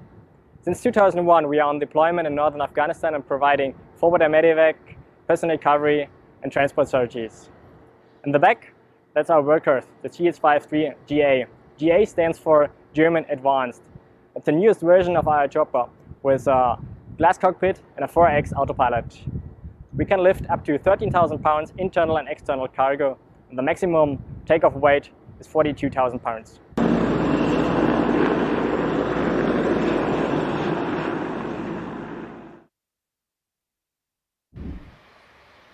Good morning. I am Captain Jose Alvarez of the Spanish Air Force. I fly as an instructor pilot in the 113 Squadron of the 11th Wing based in Morón, Sevilla. I am also one of the display pilots, and we were looking forward to show you the capabilities of our aircraft in Riyadh 2020, but instead, here we are, in the virtual air tattoo. Keep safe, enjoy the show, and keep up the good work. Hi everyone, I am Wing Commander Arshad, Officer Commanding 21 ADS Squadron, PF Base Faisal, Karachi. We were looking forward to showing you our aircraft at Royal International Air Tattoo 2020. but instead we are at the virtual air tattoo now. Our aircraft has served Pakistan Air Force since 1963, with active participation both during war and peace, which also includes current global fight against COVID-19, proudly serving our nation and humanity. Well, some awesome stuff there, and a big thanks to our international colleagues from Italy, Germany, Pakistan, and of course Spain. Now remember, we've got some air tattoo goodie bags, which are absolutely jam-packed with souvenirs, and all you have to do is send in your photo showing how you are enjoying the virtual air tattoo today. We have this one here, which was sent by Kirsty Hewitson on Facebook with her kids watching their virtual air tattoo and wearing some merchandise as well. And I would say, looking at the cards on the mantelpiece, a happy birthday to whoever has just turned 11. I would imagine it's the chap on the right. So thank you, Kirsty. Keep them coming in, please. So the goodie bags, all we're asking for you is to send in your photos just to show how you are viewing today. Couldn't be more simpler. We'll be announcing today's goodie bag at 1300, so that gives us about 15 minutes, so get those photos coming in, and the staff in the background are very, very quickly sifting through them. Whilst you're there, please also take a trip to the Air Tattoo e-shop. That's open and will continue to be open beyond this weekend. Head there for a limited edition 2020 t-shirt and mug. Once they're gone, and actually more importantly than anything, tickets for RIAT 2021 are for sale now. Start buying them now because they will start to sell out fairly soon. Now, all of the volunteer team, of course, can't wait to be back at Fairford next year for the 50th anniversary RIAT 2021. For many of them, it will have been the first time in a long while they won't have been at Fairford during this particular week in July. But here are some more photos showing what they're up to instead. Catherine Legros and Brian Robinson would usually be manning an ambulance on one of the show's emergency response columns. They're both on shift today with the London Ambulance Service. Catherine wearing her air tattoo cap, however, and thinking of all her volunteer friends. And we, of course, from the show would like to say a huge thank you to all of the medical services volunteers involved with the event. There are about 200 of them who come together each year. The majority of them work for the NHS in their day jobs, and we'd like to say a huge thank you to all of them for their work serving us all during the coronavirus pandemic. Chris Williams is using the spare weekend, he says, to carry on redecorating his house. Other members of the team relaxing at home, enjoying the virtual air tattoo. And the newest member of the air tattoo crew is to be seen there in the form of Esme, the golden retriever. But now, what a contrast as we go on to our next piece of exclusive footage for Virtual Air Tattoo 2020. Opportunities to get up close and personal with the Lockheed U-2, the fascinating spy plane that's been in US Air Force service in the intelligence, surveillance and reconnaissance role for more than 50 years now, are rare indeed. But one of the permanent RIAT staff, John Salmon, did just that a few days ago with the 99th Expeditionary Reconnaissance Squadron, who are currently deployed to RAF Fairford. And here's his report. As you may know, RAF Fairford is a United States Air Force facility, currently playing host to the 99th Expeditionary Reconnaissance Squadron, and we're here to give you an exclusive behind-the-scenes look at their mission.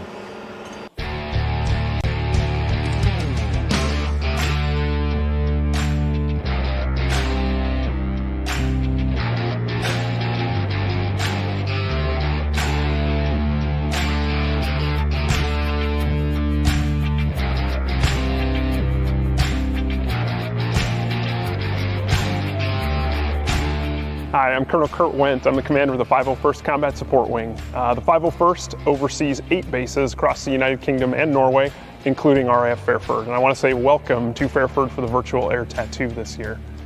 Our wing provides combat support. We enable combat operations both through Bomber Task Force as well as the intelligence, surveillance, and reconnaissance missions like the U-2 that you see behind me, right here from RAF Fairford. Coming up later in the show, we're going to show you how we enable air power here at RAF Fairford.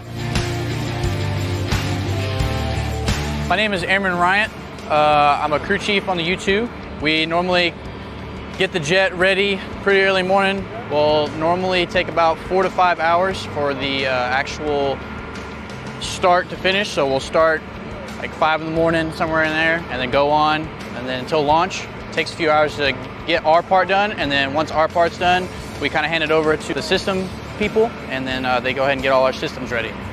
We'll go ahead and tow it out immediately after everything's done, and then our part, we'll go ahead and gas it up, power it on, and then that's when we hand it back over to all of our system guys.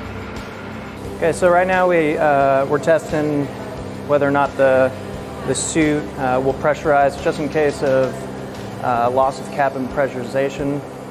He has a controller on here with 2 systems, one in case the other one goes out. Right now we're testing system 1. And like I said, just in case of loss of cabin pressurization, we want to test it, make sure that it's working properly, there's no leaks on it. One of the important aspects of this suit is they fly at such high altitudes that at a certain pressurization or a certain altitude, without this suit and protection, their blood will actually boil by nitrogen leaving their body. And so it's really important that they have this protection, prevents them from dying. The average U-2 mission is upwards of 8 hours long, and when you're flying on the edge of space for that length of time, you need special kinds of food. So behind me you can see some of the flavours that U-2 pilots get to eat, and some of them are pretty good. Hi, I'm Lieutenant Colonel Joe Canopi. I'm the commander of the 420th Air Base Squadron here at RAF Fairford. Our mission at Fairford is to bed down and sustain deployed forces, including this U-2 that's behind me right now. These U-2s arrived here late last year, been on base for nearly a year now. And along with them, we stood up 2 new squadrons at this base, so we've been growing quite a bit. So we provide mission support for aircraft that arrive on station. And with that, we have over 130 military members on this base that do communications and logistics. We do security for the aircraft and the base, and we do civil engineering, amongst many other things. It keeps us busy throughout the year. I'm Lieutenant Colonel Brian Staniszewski, Commander, 99th Expedition Reconnaissance Squadron at RAF Fairford. In this squadron, we fly the U-2. The U-2 is a high-altitude, all-weather, day-night reconnaissance aircraft that provides imagery and signals intelligence to the National Command Authority, our European allies, as well as the European Command. I've been flying the U-2 for 7 years. I've been flying it all over the world and have over 1,000 hours in the aircraft. The U-2 is a dream to fly up high in excess of 70,000 feet. However, the U-2 is a bit sporty to land, which is why we have the Dodge Charger chase cars to assist the pilot and give him altitude calls as he lands the aircraft in sometimes very challenging conditions. We hope you've enjoyed this behind-the-scenes look at this amazing aircraft, and our thanks go out to everybody at RAF Fairford for making this happen.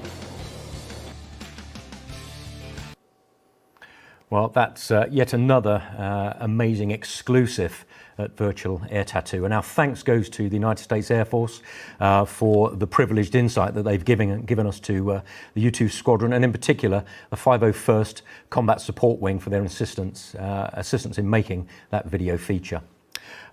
That's an aircraft that has evolved quite significantly over the many, many decades that it's been in service, Ben. Hugely so, yes. Yeah. How have you seen that evolve and into the product that we now have, which is a very, very big part of ISR within the coalition?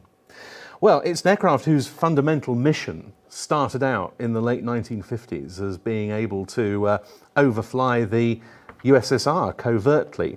And of course, that soon changed. And with that change came more powerful, more capable variants of the aircraft, culminating in production terms the U-2R and then the TR-1A, TR for Tactical Reconnaissance. Now the whole fleet known as the U-2S, a major contributor with an amazing array of sensors to coalition operations all around the world, still an indispensable asset. One of the most remarkable stories in aviation, I would say, the history of the U-2.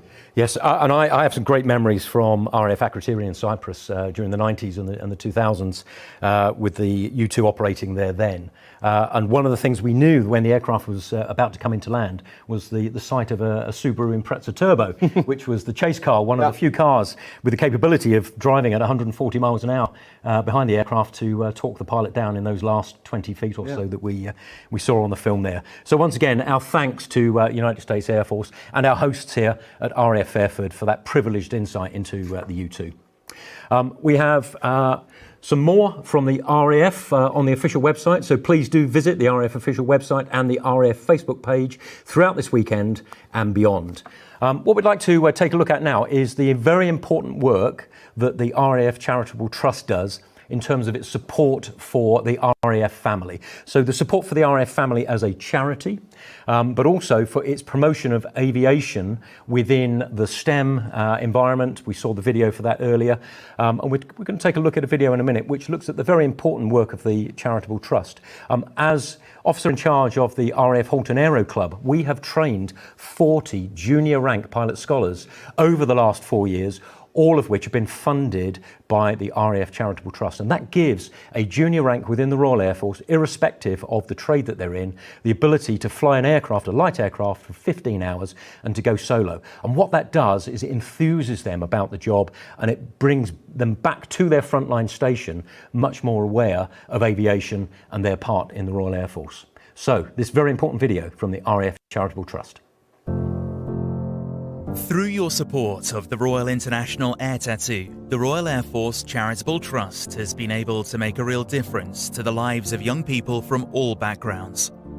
Our flying scholarships and awards provide air cadets and young people with the chance to develop their flying capabilities and experience. Winning the Royal Air Force Charitable Trust Flying Excellence Award has definitely been the highlight of my aviation journey so far and will definitely be for some time to come. Being awarded a PPL and more advanced training at 19, it's been absolutely amazing and it wouldn't have been possible without the support of the Trust. Our support of STEM initiatives helps nurture the aptitude of tomorrow's engineers.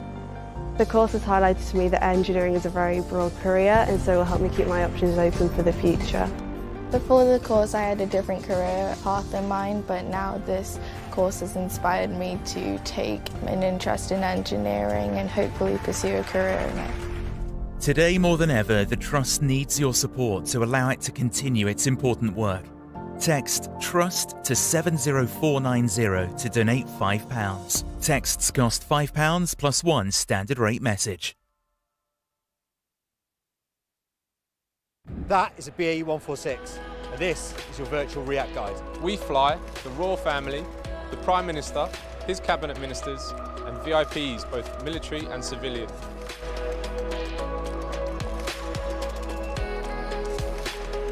And this is where our VIPs and Prime Minister could sit.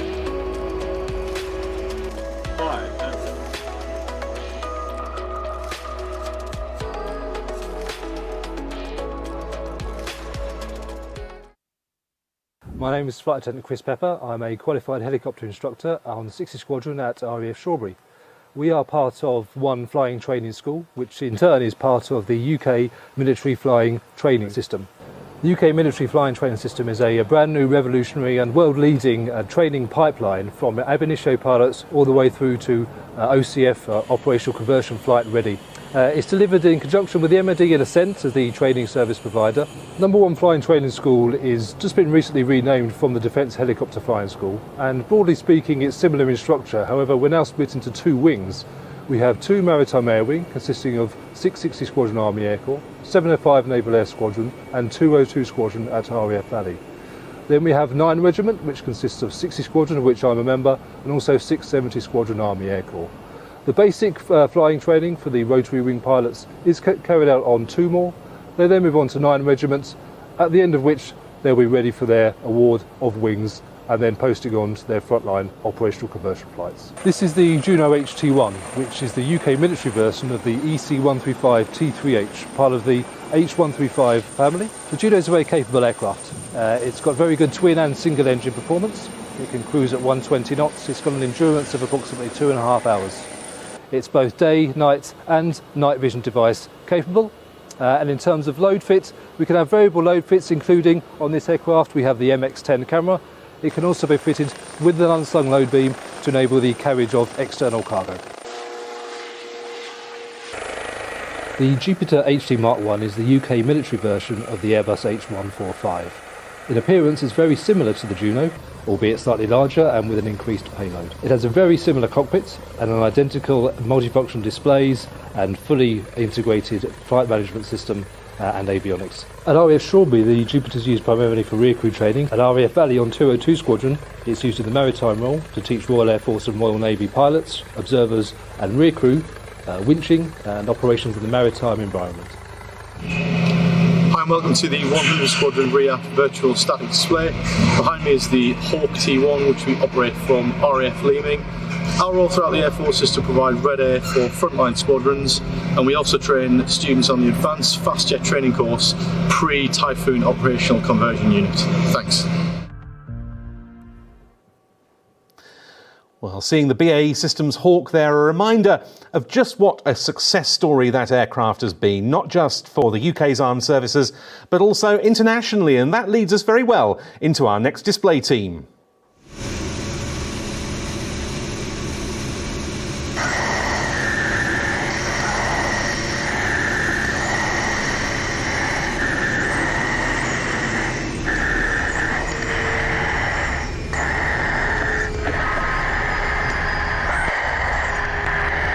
Hi guys, I'm Captain Oskari Tahtinen, Dash 4 of the Midnight Hawks from the Finnish Air Force.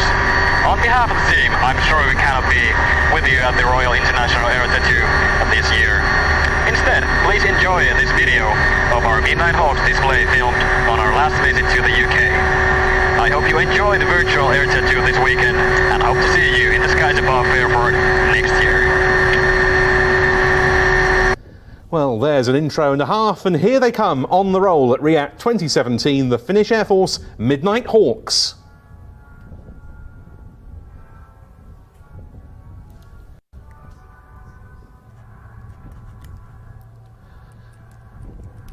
Underwing smoke generators on. And Mark, I certainly remember this display because they didn't have the best, shall we say, of the weather conditions that weekend. No, but they really did make the best of it. It's amazing actually how a different colour scheme on an aircraft changes the overall shape. Yes, it is, isn't it? Yeah. Certainly true of the relatively recently introduced markings on the Midnight Hawks. They used to fly virtually standard squadron painted aeroplanes. From memory, this was very, very marginal conditions, but the display that they put together was absolutely fantastic. You can see, as you look off to the horizon there, that cloud base, the worst of it, was certainly below 1,000 feet. But this was something that they would have rehearsed, no doubt. The weather in Finland is probably the same with stuff coming off the Atlantic as it does in the UK. So the flat show would be something that they would retrograde to when the weather conditions dictate. And we know from so many appearances that the Finns are just brilliant aviators. Their FA-18 Hornet displays over the years have won countless awards at the Air Tattoo. They're amongst the front runners in that respect in terms of numbers of trophies won. Yeah. And it really, really does say something for the Finnish Air Force's capabilities. Yeah, that was certainly the case when I was on the FCC. That was definitely one of the displays that I voted for the number one. Also very different about this display, the sort of smoke generators being used. Yes. Obviously with just 4 aircraft, you would only have 4 smoke trails. They've doubled that to 8, so it's almost the same size as the Red Arrows. Yes. And also you can see with this type of smoke generator the small flames that appear from the back of them when they're disengaged. Yes. For Mark 51 and Mark 51A Hawks here, roughly equivalent to the RAF's Hawk T1 that we just saw in the hands of number 100 Squadron. The team for 2017 was led by Captain Mark Fuss. He'd been a Hawk solo display pilot for the Finnish Air Force in 2012, joining the Midnight Hawks in 2013 and moving through to become team leader in 2016.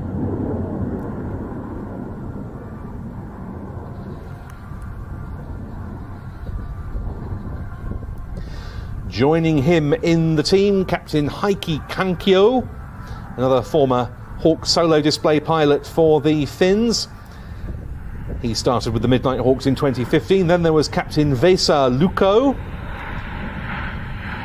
who as of this display was in his second season with the team and completing the lineup, Captain Tapani Parvio.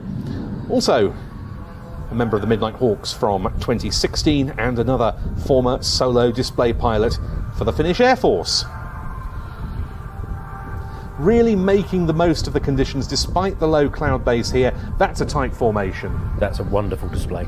And actually, you're very right, with the hard points being used to generate the smoke, it looks like a different aircraft. You're absolutely right, it looks like a 100 Squadron Hawk. Obviously the smoke generators, yes, of course, yes, are not on the same hard point that 100 Squadron Hawk would have its Sidewinder acquisition round on, but and especially with that black colour scheme, it really looks like a tight formation of 100 Squadron, as opposed to the familiar sight that we have of the red arrows with clean wing and smoke being generated from the centre line of the aircraft.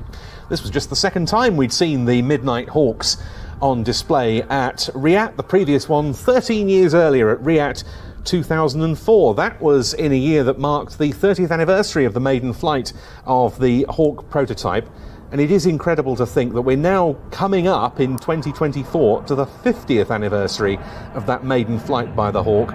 It's still a very impressive aircraft. It's still being developed. And a technique being used there by the aircraft on the outside of that formation, which was a boot full of rudder, to yaw the aircraft into position. And maybe that's something we will have the red arrows and maybe the virtual reds allude to as a technique for gaining formation without putting any angle of bank on a little bit later on today.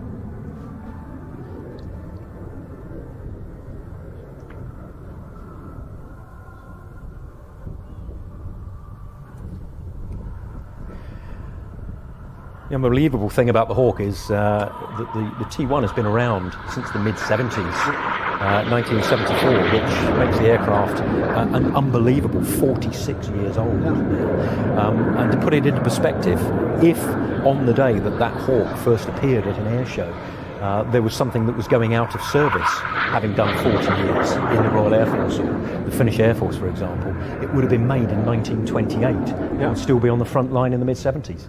Unbelievable. There's the flames. I don't think it adds to the thrust, but it certainly turns the smoke off. Yes, an afterburning Hawk would be an interesting development. It would be. Obviously, that being a pyrotechnic to generate the smoke, whereas the red arrows is oil being put into the exhaust pipe at pressure with a commercial dye in there to give the colours, or pure white without the dye. Indeed.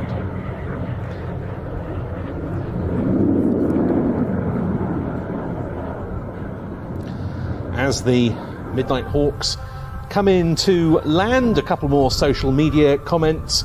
Michael High says hello from Tennessee in the USA. Thank you for the live stream of the show. Glad you're enjoying it, Michael. Greetings from us to you. And Lynn Campbell says, really appreciate the effort that's gone into making this weekend possible. Thoroughly enjoyable so far. Thank you very much indeed, Lynn. And thank you very much to the Finnish Air Force Midnight Hawks for their contribution to the virtual air tattoo there, and we really hope we get them back and that they finally have the chance to fly in the blue skies that they deserve. A superb Hawk display team from the Finns.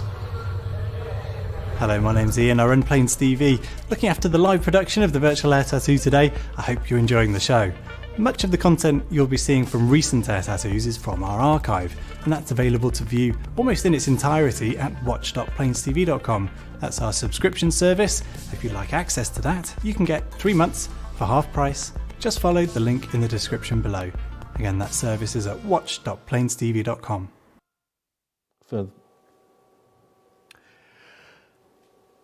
Well, tomorrow we've got Flight Lieutenant Seb Davey coming in to the studio to talk about what it's like to be part of the Battle of Britain Memorial flight, flying those very, very valuable vintage aircraft.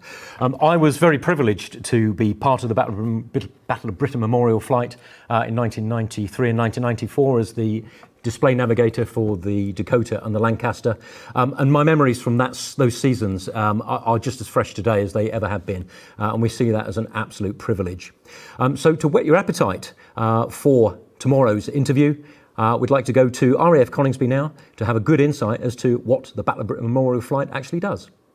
Hello, I'm Squadron Leader Mark Discombe, Officer Commanding the Battle of Britain Memorial flight.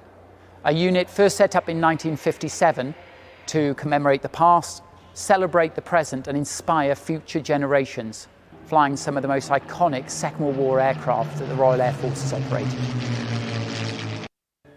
So the smallest of the 5 aircraft we have in the hangar is the de Havilland Chipmunk, a post-war trainer. We use it as a brilliant tool to get new fighter pilots within the Battle of Britain Memorial Flight used to flying tail dragger, and that is with the small wheel at the back and the large main wheels at the front. Whilst it doesn't affect the handling the aircraft in the air, when you're on the ground and certainly landing, it makes a big difference. After Chipmunk training, fighter pilots move on to the Hurricane. The flight has 2 Hurricanes, both Mark II Cs, but LF363 behind me is dressed to look like an earlier model, one from the Battle of Britain. The Hurricane has slightly easier landing characteristics and a slightly better view out the front. But actually when you're flying her, she's harder and hotter, using a lot more muscle power to move her around the sky. Flown only a year before the Spitfire, she is an older generation, but incredibly challenging to fly and one of my favourites in the hangar. So here's the Supermarine Spitfire, probably the most iconic Royal Air Force aircraft. This is our Mark 5B of the 6 that we have in the hangar, of 5 different variants. This has more battle honours than the others. 143 operational missions, including the ill-fated Dieppe raid and providing top cover for D-Day. We also have a Mark II Spitfire, the only airworthy Spitfire that actually took part in the Battle of Britain, a Mark IX, a Mark 16 with a low back and clipped wings, and also 2 Mark 19 Spitfires used for photographic reconnaissance, with a Rolls-Royce Griffon engine and a lot more power. Behind me is the first of our 2 large aircraft in the flight, the Dakota aircraft. We use it as a stepping stone into the Lancaster, but also it is a fantastic historic aircraft in its own right. At the end of the war, Eisenhower was asked what were his war winners, and he gave 4 war winners, only 1 aircraft, and that was the Dakota, for its ability to move people and materiel in and out of the battlefield. A true war winner.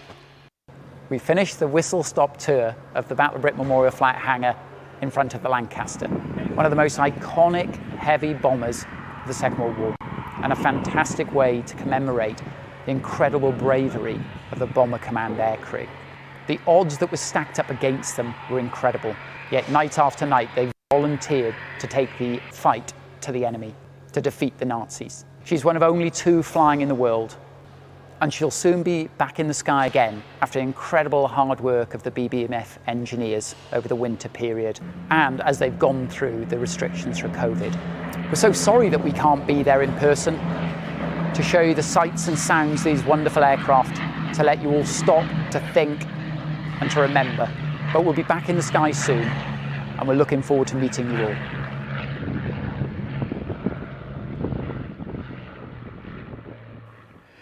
So our thanks there to the Battle of Britain Memorial Flight, and we really do look forward to meeting Flight Lieutenant Seb Davey of the BBMF tomorrow here in the studio. This is a really special year, actually, 2020, as we are celebrating the 80th anniversary of the Battle of Britain. And with the pilots that fought during the Battle of Britain becoming an ever smaller number, I think we need to mention one in particular.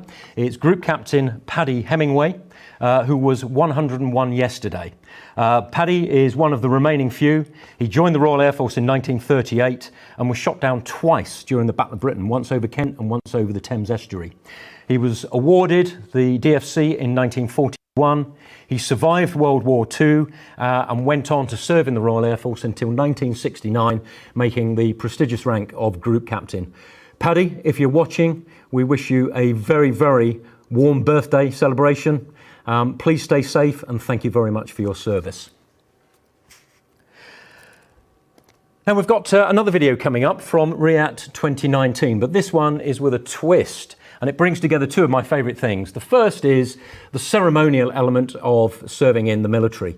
Our musical services are a very important part of the way that the military presents itself in front of the public for our anniversary parades and, of course, anything that is ceremonial that takes place in London or around the world. RAF Musical Services have put together 2 compositions, one of which is for a very, very spectacular display, this time from a very large aircraft. So sit back and relax and enjoy the musical score, which has been designed for this A400M display.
As ever, a very impressive performance by the Airbus A400M, exhibited at RIAT 2019 by Airbus Defence and Space, its manufacturer.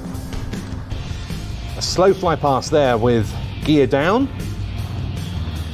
And this, Mark, is definitely one of the outstanding airshow performances. I love seeing a large aircraft in the airshow environment. They don't come much better than the A400M. No, this is a super manoeuvrable, tactical air transport aircraft. It is designed from the ground up to support the troops on the ground and to get them and their equipment to the war zone there safely.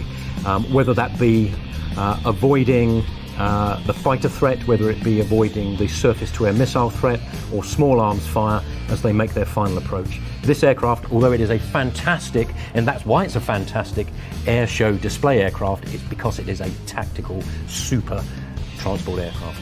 And so much of what we see in this display, as you just intimated, is to do with tactical manoeuvring.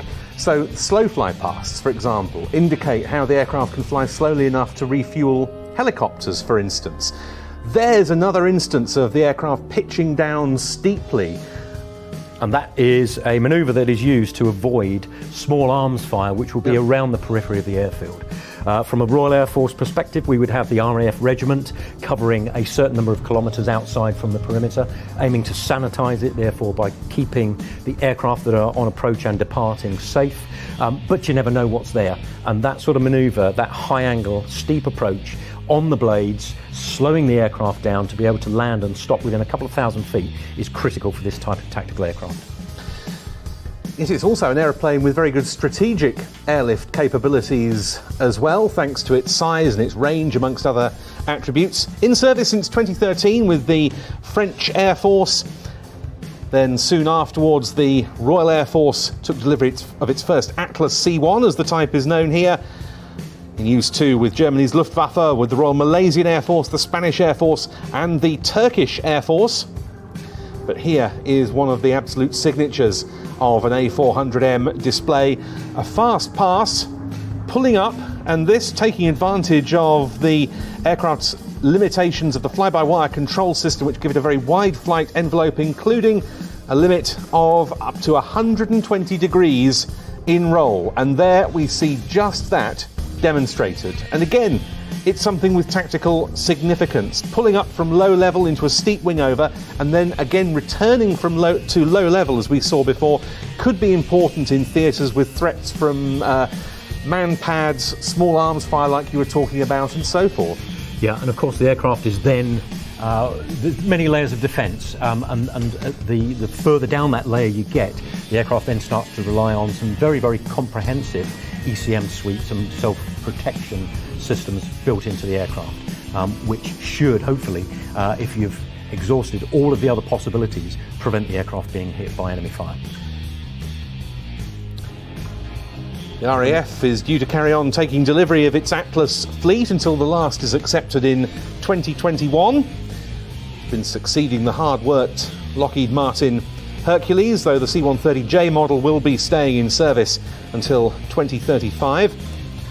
And next year we're due to see the Atlas achieving full operational capability in the tactical airlift role, but they've been working up their capabilities in that and other areas with the fleet at Brize Norton. Yeah, certainly until about 3 years ago, we had, when I was on the Release to Service Authority, there was a new capability coming in pretty much every 2 months for this aircraft, culminating in parachute dropping, which is going to be the very high end of capability for the aircraft, and ultimately as it takes on the Special Forces role within UK Defence. In fact, it was in November 2018 that an Atlas set a new record, dropping a 23-tonne load by parachute over Salisbury Plain, and that was the largest load ever airdropped by a UK military aircraft. Now for a really stunning demonstration of the A400M's short field capabilities, touching down just before where our commentary box would normally be on the show days and stopping not long after. No, with the propellers in full reverse thrust or beta mode, you'll see that stops the aircraft very quickly, better and more efficiently than any wheel braking system could. And of course now the aircraft's starting to reverse, which is a very unusual sight. This one flown in the display last year at the Air to 2 by a crew from Airbus Defence and Space, comprising Eduardo Curiel and Gary Krenbuhl. And Gary can also be seen around the display circuit in Europe flying the reproduction Messerschmitt Me-262 jet fighter, but a very different mount there in the form of the A400M. So our sincere thanks to RAF Musical Services for putting together that original score, which accompanied the A400M display. Also thanks to the display team for allowing us to use that footage.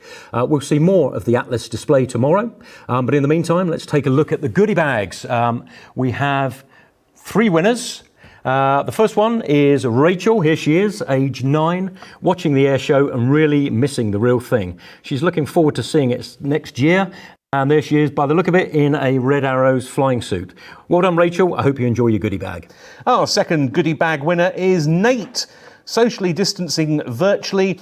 And this is very nice. Family members from Devon, Norfolk and Milton Keynes have all come together for today's shows. And there they are, watching it in their garden. Hope you're enjoying it. Stay with us for more great action. And the third and final winner, Sophie Kim, watching from home and looking like they're enjoying something of the real React experience there. Congratulations to all our goodie bag winners. So one of the few aircraft that has been in service since I was an air cadet is the Chinook in various different marks. But this year celebrates the 40th anniversary of the Chinook into RAF service. This being one of the many Boeing products that are on display at RIAT year after year. And we'd also like to say thank you to Boeing for their support that they've given us over the years. So without further ado, here is the Chinook.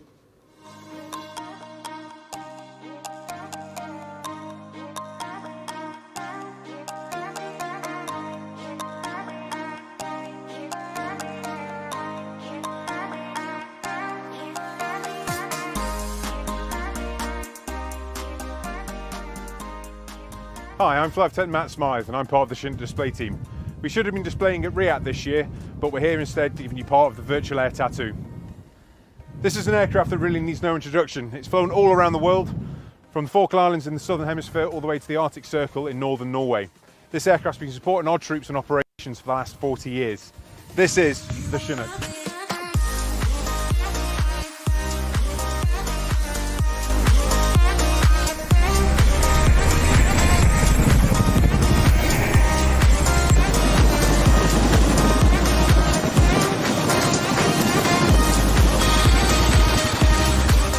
Hi, I'm Flight Lieutenant Simon Flynn and I'm one of the Chinook display team co-pilots. The Chinook operates with a crew of 4, 2 pilots and 2 crewmen. This allows one of us to fly the aircraft and with the assistance of the crewman, the other pilot to carry out navigation and mission management tasks. Over its 40 years in service, the aircraft has been deployed worldwide, in Northern Africa and the Middle East most recently. Back at home in the UK, we have an aircraft and a crew on 24-hour standby every day of the year to assist the UK government and emergency services wherever they may need us. Hi, I'm Sergeant Stuart Gibson, part of the Chinook display team for 2020. I'm one of the crewmen on the team. Being a crewman is not just about aircraft weapons. We have to supervise everything that comes inside this aircraft. But also, we need to know what every component on here is and the purpose of it and what it does. If we're in an enemy location, we might find a fault with the aircraft and we have to tell the engineers what that fault is and give them a good, accurate fault diagnosis so they can help us wherever we are. The Chinook's quite a big old beast. She can carry a lot of people, up to 55 at times. For that reason, we've got seats inside, but we can also lift these seats and bring vehicles inside as well. Land Rovers, quad bikes, trailers. If it fits, it comes inside. If not, it goes underneath the aircraft. We've got 3 hooks we can use as well. We can lift up to about 10 tonnes effectively with our fuel payload that we carry normally. Defence of the aircraft and operations is paramount. We've got to protect people inside the aircraft as well. For that reason, we used these puppies here. We've got 2 M134 miniguns, 3,000 rounds a minute. The enemy don't like this at all. What's impressive about the Chinook is its lift capability, and this is down to its unique dual tandem rotor design. And what makes this the best battlefield helicopter is the engineering redundancy. Every major component has a spare, which allows us to fly into the most dangerous operations. We've been the Chinook display team, and thank you very much for watching the virtual air tattoo.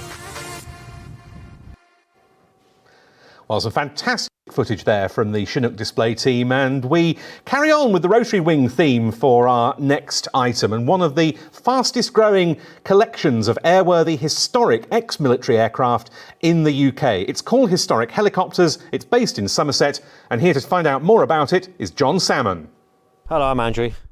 This is Historic Helicopters.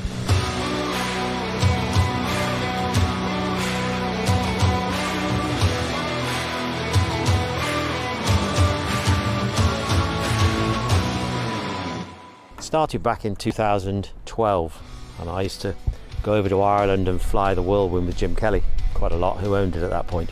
Anyway, Jim got poorly and didn't get his medical, so he used to try and talk me into, you should have the Whirlwind, you should have the Whirlwind, Patrouille, you'd look after it. So anyway, 2012, 2013 came, and after a lot of Guinness one night I eventually agreed, and we brought the Whirlwind back, and we got it flying again. And then we had it in Yeovilton for the first air show it did, as a static, and I was faffing around on the Whirlwind, and I heard a little voice from below, excuse me, down there. So I got down there, and it was a naval captain called Nick Blackman, and he said to me, would you be interested in doing a couple of Wessex that we've got in storage? And I said, well, maybe one, and use one for parts. Yeah, okay. So that's how the Wessex came along, and blow me down, we just obtained the Wessex, just got it in the workshop, just started on it, and we noted 2 Sea Kings were being sold by Withams. So we bid for them, and we bought 597, which is the yellow one in there you've seen, and we bought 122, and that's kind of where we are to date. We just found out today that we've been selected to buy the 2 Belgian Sea Kings, RSO2 and RSO4, which is good news. So that swells our Sea King fleet to 6. Hiya, my name is Jane Gregory, and I am one of the pilots and do all the administration at the Historic Helicopters. I started flying about 8 years ago in a little Schweitzer, and just about got happy flying that, happy to take my friends up, and Andrew suggested I went on to the Jet Ranger. Learned how to fly the Jet Ranger, got my rating on that, and just about ready to go shopping in that one, and guess what? Andrew suggested I start flying the 109, do the twin engine. That was quite a big step up. Learned how to fly that, but there was a reason behind that one. That's why I'm sat here in the Sea King, because next year the plan is to have an all-girl crew in the Sea King helicopter 597.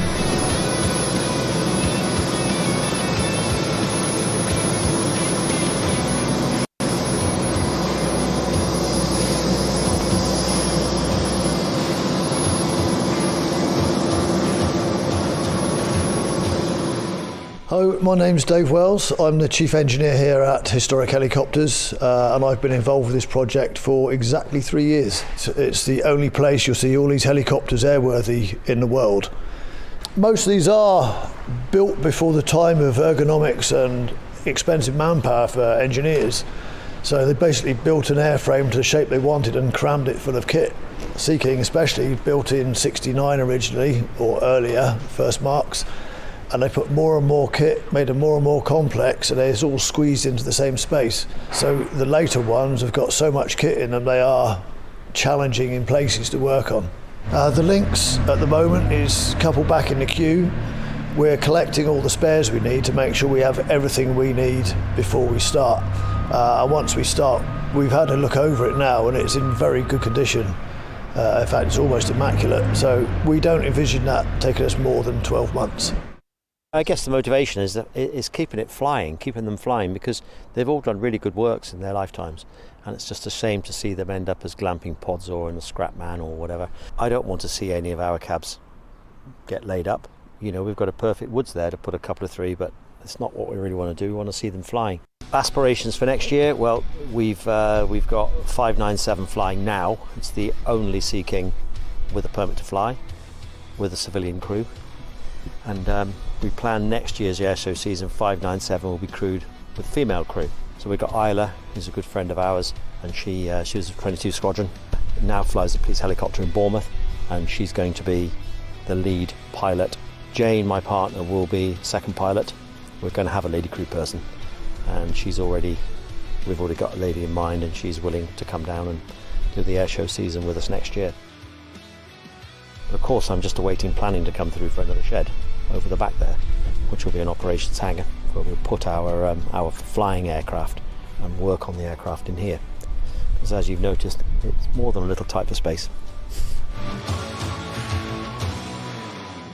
As we've heard, this is a really exciting time for historic helicopters, and we look forward to seeing some of these aircraft on display at the Royal International Air Tattoo 2021. Well, isn't that a brilliant prospect in this show's 50th anniversary year next year? And with that historic helicopters fleet growing all the time, they've recently launched the Historic Helicopters Supporters Club to support the upkeep of those aeroplanes. HistoricHelicopters.com is where you can find out more information about that.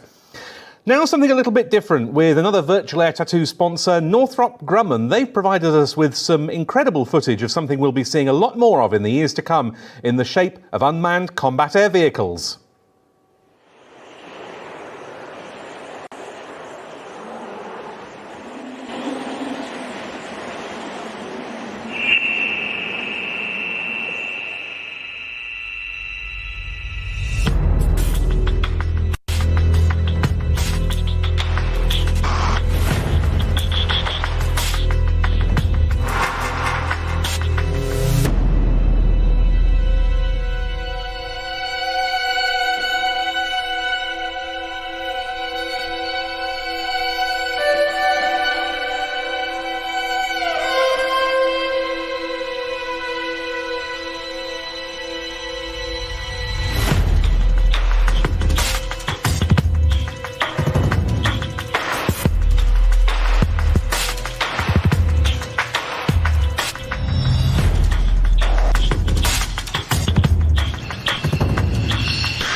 Thank you very much indeed to Northrop Grumman for that insight into their X-47B.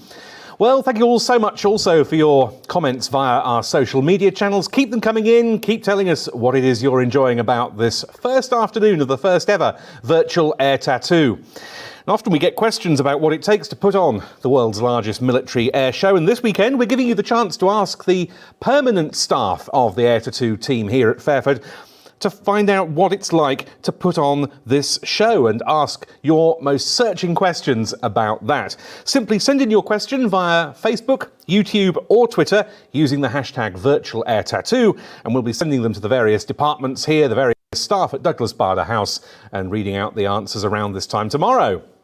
Next up comes one of the special participants we welcomed to Fairford in 2018 for the RAF's centenary year for the RAF 100 celebrations, and RIAT was very proud to present so many of the world's air arms that year. This one, bearing a very special colour scheme, was amongst the fast jet highlights of RIAT 2018. Hello everyone, my name is Captain Stephen Porteous, call sign Porcelain, and I was the 2018 CF-18 demonstration pilot for the Royal Canadian Air Force. During our show season, we were lucky enough to be able to display at RIAT. On the last day of the show, I actually lost a small piece of this aircraft that you see behind me here, and it was found and given back to me as a small memento. I would like to dedicate the 2018 show at RIAT to the late Captain Jennifer Casey, and on behalf of my entire team, I'd like everyone to stay healthy, fly safe, and enjoy the show. On the roll then, from the Royal Canadian Air Force, the CF-188.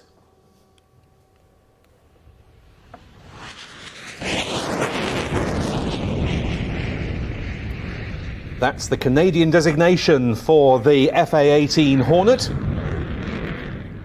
And this was a classic Hornet demonstration featuring many of the signature manoeuvres of this highly capable multi-role combat aircraft.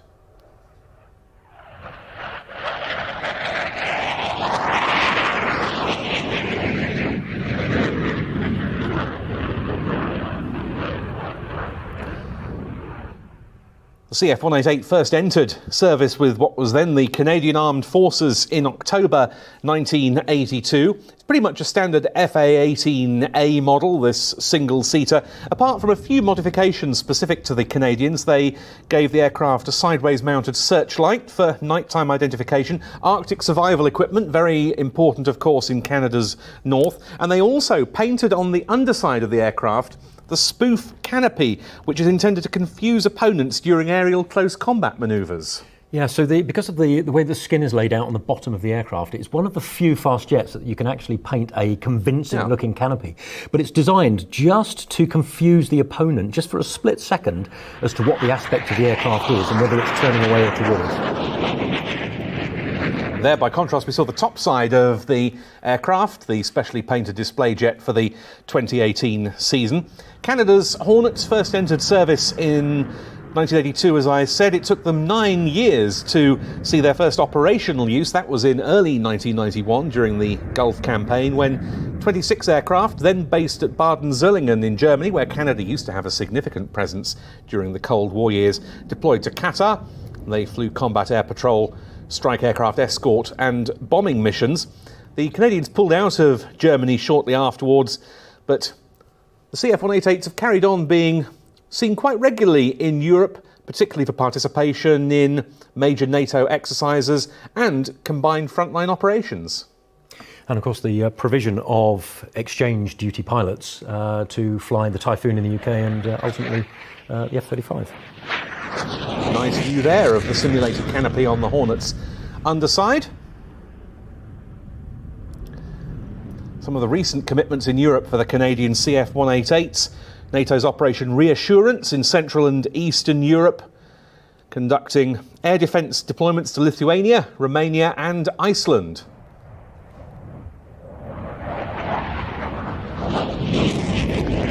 This aircraft was from 3-wing at Canadian Forces Base Bagotville in Quebec. The other Hornet wing being 4-wing at Cold Lake in Alberta. The operational squadrons carry out regular exercises and hold the quick reaction alert air defence capability at both of those bases and at other stations around Canada. All 5 of the Canadian Hornet squadrons, incidentally, have an important wartime heritage. They all served under RAF control during the Second World War.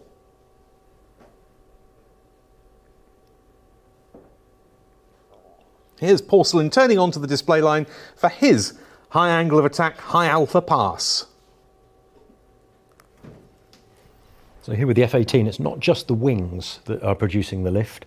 You've got those leading edge strakes, which come up as far as the cockpit area, and also the canopy itself provides a little bit of lift. Also with the canting outwards of the 2 enormous fins, some element of positive lift is generated from them as well. And those forward fuselage strakes in front of the wing, they really do afford the Hornet in all its guises, particularly the more modern Super Hornet, which has even larger ones, superb high angle of attack capabilities. Yeah, and you can see those surfaces working for a living.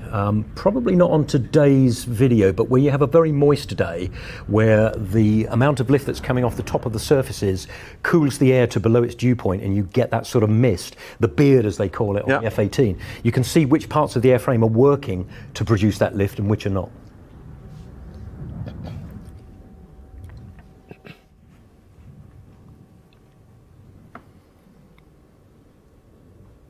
In case you're wondering what the special colour scheme was all about, it marked the 60th anniversary in 2018 of NORAD, North American Air Defence Command, which detects and warns against threats from aircraft, missiles, or now space vehicles, and today it provides warning too of maritime threats.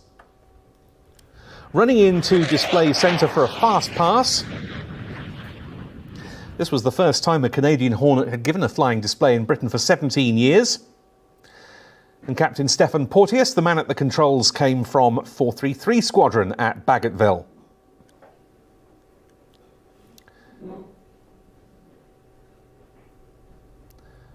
The Canadian Hornet force is being augmented by the delivery of some ex-Royal Australian Air Force FA-18A and B models as an interim measure before Canada's procurement of a new next-generation fighter.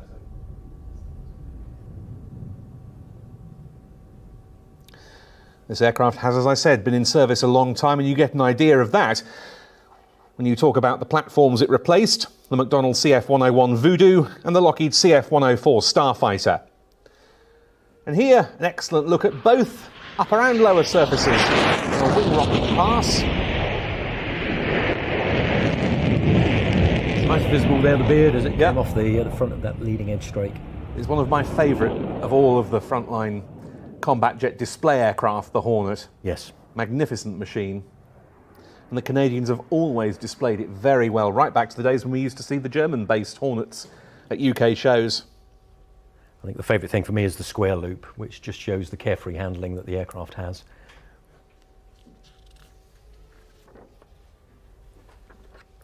So into land then Captain Stefan Porteous of the Royal Canadian Air Force with the CF-188. Certainly a display we'd love to have back at the Air to 2 the next time the Canadians are able to commit to the long journey over to Europe.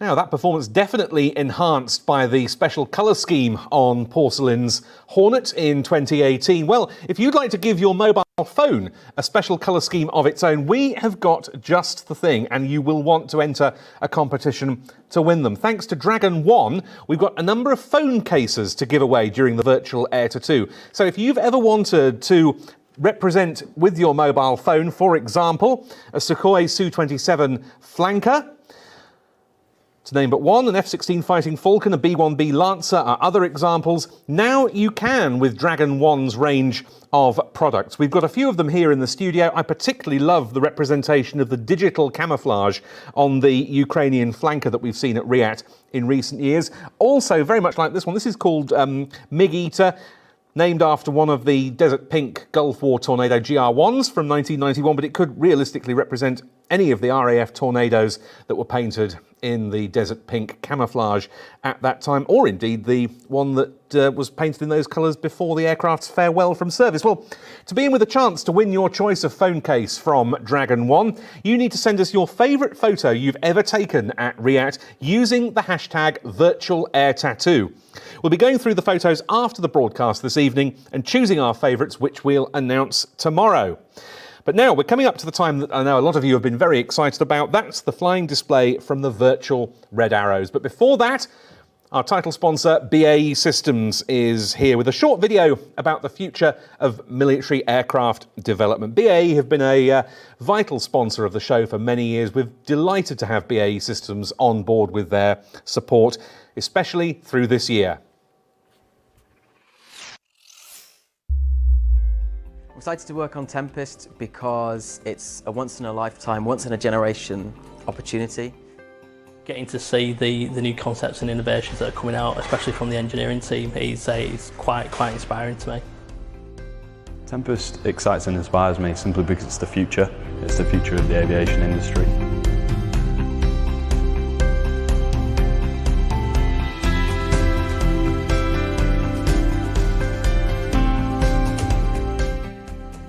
The little glimpse of the work that I've seen so far, it's really, really exciting. The technology, the research that's going into it, and being at the genesis really of the concepts being generated for Tempest, it's really exciting. Tempest, yes, it's about the technology, it's about bringing together our newest ideas, most advancements within the technology sector, but Tempest, it's also about its people, it's about getting the most out of them. It's about new ways of thinking, new ways of learning. There's loads of opportunities, especially for early careers. I've been able to experience so many different areas, even in the short 12 months that I've been here, and that's been really great, not only for my personal but my professional development.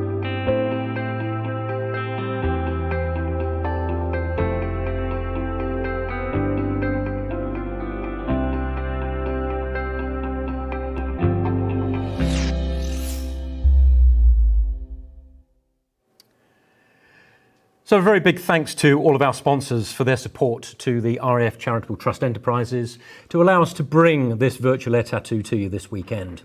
One of the things we have tried to do this weekend is to make it as compatible with the real RIAT. And one of the things I think many people like to do is go and meet the Reds down at the RAF Village. And that's one of the highlights for many of the people that come here to get signatures, to get the prints signed, and just to discuss things with the heroes of the Royal Air Force. So in keeping with that, I'd like to introduce to the studio two very good friends. The first one, Squadron Leader Adam Collins, Red 10, and his virtual counterpart, virtual Red 10, Ben Arrowsmith. Guys, a very warm welcome. Thank you for taking the time to come and see us, and in particular, Ben, for talking through your display. But before we do that, I've got a number of questions that I'd like to ask you. The first one, the obvious question, with most of the 2020 display season having been cancelled so far. Adam, what are the plans for the Reds for the remainder of 2020? Well, firstly, it's great to be here, albeit in a different guise from the normal Fairford and RIAT visit. But we're trying to make the most of the 2020 season as much as we can. Obviously, there's severe restrictions on what we can do this year. We've recently completed our public display authority, hence why I'm back in a red suit again. And that's taken longer than normal, as you'd imagine. We've been flying at a reduced rate, trying to ensure that our whole team, 120 of the team, are safe with measures in place and so on, battling the British weather because we'd normally be overseas for a period. But we have got PDA, so we're now looking to the future. And as and when shows are able to go on with the COVID restrictions, then we're in a position to display. So at the moment, quite a limited programme, but we're looking forward to some big events in the UK, especially around Battle of Britain time. So Duxford, namely, some overseas shows, and hopefully our programme will increase slightly as the restrictions start to ease. Thank you very much. And another warm welcome once again, Ben Arrowsmith. Welcome to Virtual Air Tattoo. Thank you for taking the time to come here and to represent the rest of the virtual Red Arrows. So this is a highly unusual thing for me. I've never experienced a virtual display team until this weekend. So how did it start, and how do you manage that team to get the polished performance that we're about to see? Right, okay, well, the Virtual Red Arrows were founded in 2005, and it was around that time where the virtual air show community actually was started. That's purely because there was a simulator that was perfect for what we needed. And we had 7 pilots then, and then we we got to 9 pilots to obviously replicate as best as we can. And our first live show was in 2009 December, which was the Virtual Festival of Aerobatic Teams. And since then, we've just obviously progressed to try and perfect the Red Arrows display to the best that we can. We train 3 times a week, Tuesday, Wednesday and Sundays, normally 2 sorties, 2 training sorties in the evening. We normally try and do 2 full shows per training. So that gets us to be able to polish and debrief each manoeuvre, and normally, well, sometimes we'll spend a whole session on just polishing one manoeuvre that the team's particularly struggling with. Great, and perhaps for the people that are watching that have only really ever experienced PC pilot type program, what sort of equipment do you use to be able to pull this virtual display together dynamically? Of course, we're sponsored by Thrustmaster, which are a gaming hardware company. We use the HOTAS Warthog, which is a joystick and throttle quadrant, and we also use the TPR rudder pedals, and we also use their T-Flight headset as well. That gives us, we feel that's the best equipment that we can use for our displays. The joystick is really smooth, which is perfect for the type of precise flying, formation flying that obviously we try and replicate from the real Reds. And so if you had somebody participating from overseas, let's just say for argument's sake Australia, would the lag be an issue in flying that close formation? I suppose yes. It all depends on what type of internet connection you have. If you've got a weak internet connection, then you do get the lag spikes, and that's where it does become a bit messy. But most of the guys, we invest in good internet, and I mean, technology nowadays is pretty top notch. So it allows us to keep formation steady and quite tight, just like Fantastic. the real guys. And I guess unlike the Reds that do 3 years and then move on, your team stays there and is part of the 9 ship throughout. Yeah, pretty much. Our Red one, he's been there now 11 years, leading the team. And I mean, this year we've had 2 new recruits now made active, I think last month. And they've literally been here since January. So with V out coming up, we definitely put them to their paces. Brilliant. And where do they all live? Are they all in the UK or are they overseas? No, especially now a lot of the guys are from the UK, but we've got some guys from Norway, Sweden, furthest guys in Israel.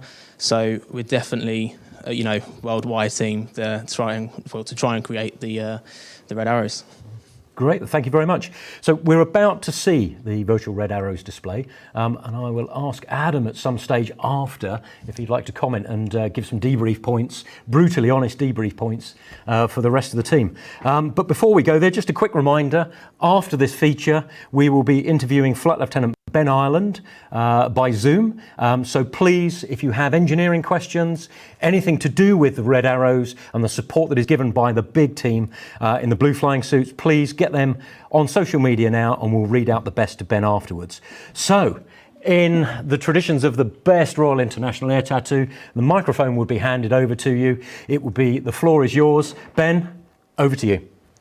Well, thank you very much. Well, I believe we'll start the display by the Reds running in to start, so hopefully we can see that soon. Absolute pleasure to be here, everyone. 2. Well, here they are, they're running in. They're going to start this display full. So, ladies and gentlemen, for your 2020 season, please welcome and put your hands together for your 2020 Virtual Aerobatic Team, the Virtual Red Arrows.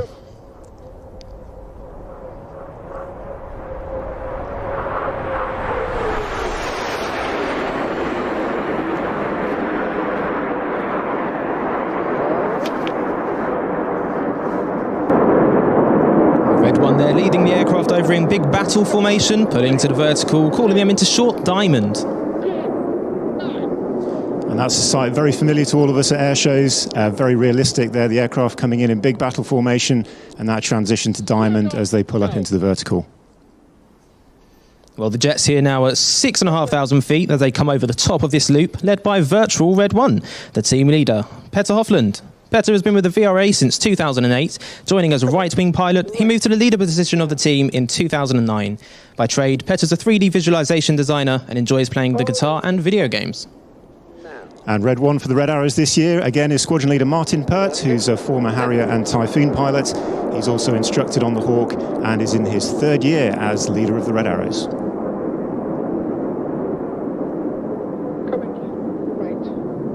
And it looks like it's not just the aircraft that are replicated well here, but there's the famous RIAT hangars that I'm used to seeing, crowd rear and crowd front as we're watching the display, as they're coming around in the right-hand bank now in short diamond. Well, you see the smokers come on, and Red 1's about to call the formation into Apollo. Last year, of course, being the 50th anniversary of the Apollo moon landings. Red 1 making their way back round towards us. The smoke's about to come back on, ready for the Apollo roll. Many of you will be aware that after RIAT last year, the Red Arrows embarked on one of the biggest tours in the team's history. We went to North America, where we displayed in the US and Canada. And of course, it being the anniversary of Apollo, this manoeuvre went down very well indeed at the shows. And the smoke about to come on, ready for that Apollo roll. And roll. Well, going upside down at 3,500 feet on the right of Red 1 is the first of our new pilots this year. He is Virtual Red 2, Ollie Price, callsign Calico. From the UK, Ollie successfully completed 5 months of intense training, showing the skills required to fly these formations. He's also a first officer on the Airbus A319 and A320, and in his spare time he enjoys listening to music and playing computer games. And Red 2 for the 2020 season is Flight Lieutenant Will Cambridge. Will is a former Tornado GL4 and Typhoon pilot, and he's joined on the right-hand side of Red 1 for the 2020 season. Holding the plank. Now, tight. No. The difficulty with flying shapes such as this in real life and in the virtual scenario is the aircraft you see on the far left and far right with the smoke just coming on. I was trying to take their references off the leader, and being so far away from him, any move that's made has to be anticipated well in advance to make sure those shapes stay straight and symmetrical. Well, there you saw Reds 2, 3, 8 and 9 dropping to the back of the formation, with 4 and 5 moving forward to form an iconic shape of Concorde. And of course, one of the reasons the Royal Air Force aerobatic team go overseas is to promote the best of British, and what better formation shape to do that than the mighty Concorde.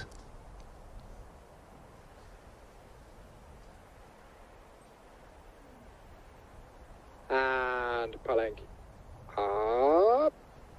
And pulling up calls Red 1, pulling the formation up in Concorde. He's about to call them into Signet as they transition in the middle of the loop.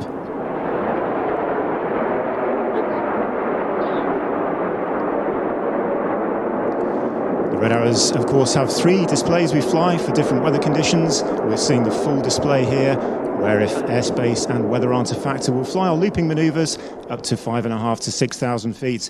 Of course, the British summer doesn't always allow that, so we have our rolling and flat displays as well for when the cloud base, or indeed the controlled airspace, is lower.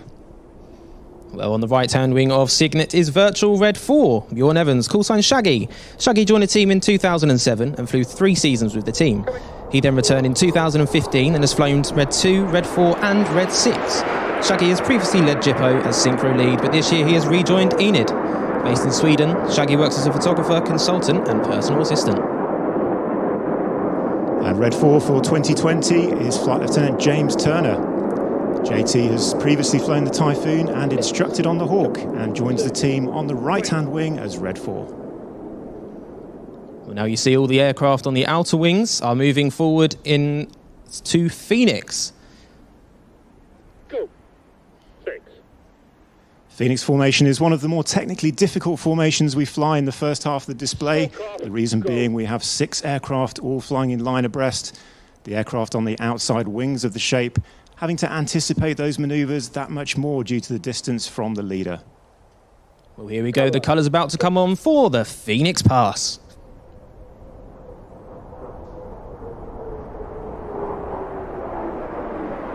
Phoenix, one of the favourite manoeuvres in the first half, and indeed that's made its way into the 2020 display. So for those of us who will see the Red Arrows display this year, then Phoenix is one of those shapes that you'll be seeing at the shows.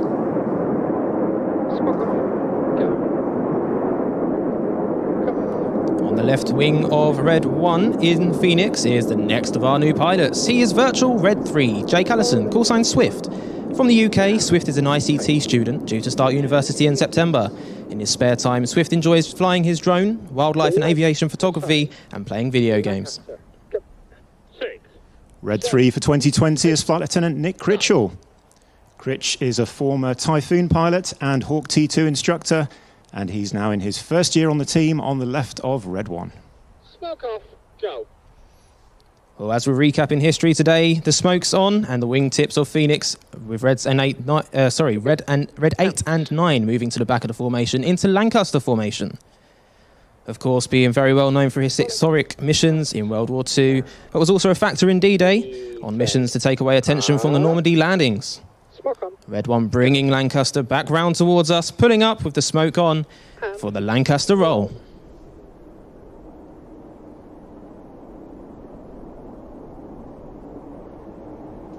And on the left wing of Lancaster is Virtual Red 5, Daniel Katzav, callsign Rix. From Israel, Rix has previously flown Red 3 for the 2018 and 19 seasons. Rix is in his final year as an electrical and computer engineering student. Rix would like to dedicate this display to a dear friend, Mr. Ido Segev. Ido's inspiring life was based around aviation, second to none professionalism, with a constant smile on his face. Blue skies and tailwinds, Dodo, you're dearly missed. Red 5 for 2020 is Flight Lieutenant David Simmons. David has previously flown the Tornado GR4. He's also done 2 exchange tours in the US, flying the AV-8B Harrier and the F5.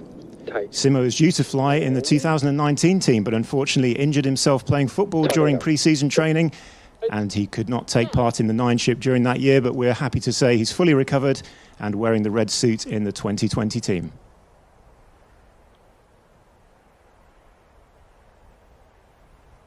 Well, I'm sure you're aware of what the next formation is, with Reds 8 and 9 moving to the very back. This is a sure favourite of everyone here at Riyadh on a normal day, with their cameras ready. Of course, Red 1 bringing the formation back round for Tornado. Smoke on, go. 8, 9, roll. Go.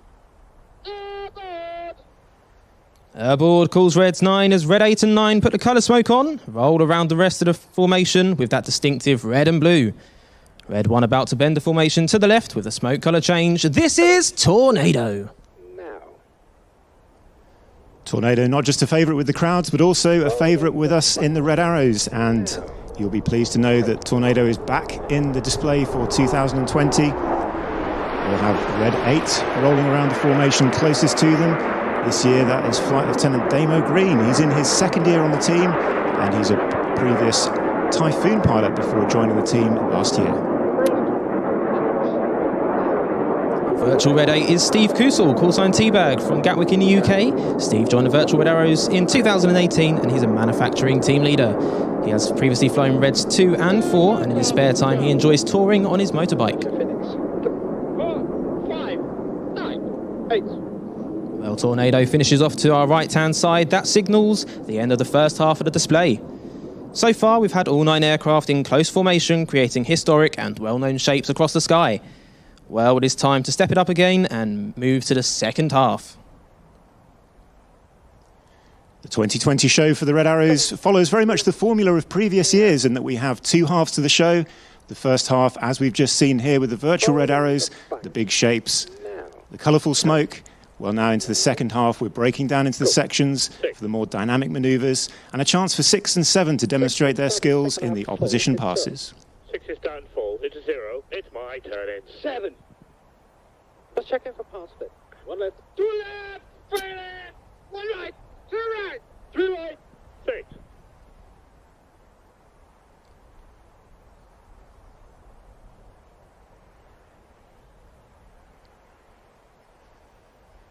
Well, the Reds now positioning out to the front, and they've split into groups of 5 and 4, known as Enid and Jippo. Reds 1 to 5 are known as Enid after Enid Blyton's famous 5, and Reds 6, 7, 8 and 9 form Jippo. The nose lights towards us, the jet's about to break into the second half of the show. Now, one thing we can't control in the Reds is the weather, but in the virtual Reds you can, so it looks like the second half is going to go full.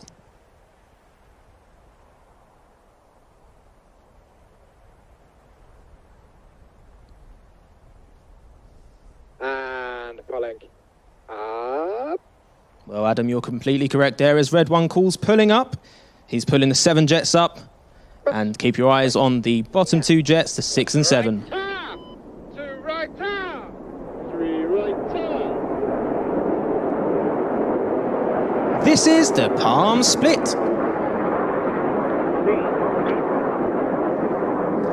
That palm split developing exactly as we'd like to see it in the Reds, with 6 and 7 staying low with the coloured smoke on, positioning for the first of their opposition passes. Well, as Adam said, Red 6 and 7 staying low there with the red and blue smoke on, but they have changed to white. They're the aircraft remaining to come down for the Jippo pass. On the right is virtual Red 6, Daniel Grove, callsign Slider. Slider's based in the UK and is a keen aviation photographer and collector of aviation memorabilia and prints. Slider is a volunteer with his local RAF Air Cadet unit. He joined the VRA in 2014 and has previously flown Red 3, Red 5 and recently Red 9. This year he has moved to the 6th position leading Jippo. And a very nicely centred cross there. Red 6, of course, for the Red Arrows is Flight Lieutenant John Bond. Bondi flew as Red 7 Synchro 2 last year. He's a former Typhoon pilot and previously instructed on the Tucano. He actually conducted the Tucano display in the 2012 season. Well, here you see Red 6 and 7 turning and coming back towards us now, pulling 5G as they go. Everything in these pilots' bodies now weigh 5 times more than they usually do, including their blood, which wants to pull to their feet. So their G-suits are inflated, they're tightening their leg muscles, fighting the G-forces as they fly slingshot. Another nicely centred pass there by 6 and 7. They've even managed to crack the fudge, which is the term we use for making the aircraft appear as if they're about to meet head-to-head. But of course, there's separation distance for safety and a slight change in the height, which makes that visual illusion work. 6 and 7 finish off in front of us, but look to the left for Red 9. He's making his way back down to fly through the middle of the inverted V shape on the right that Enid have now formed. This is the Goose.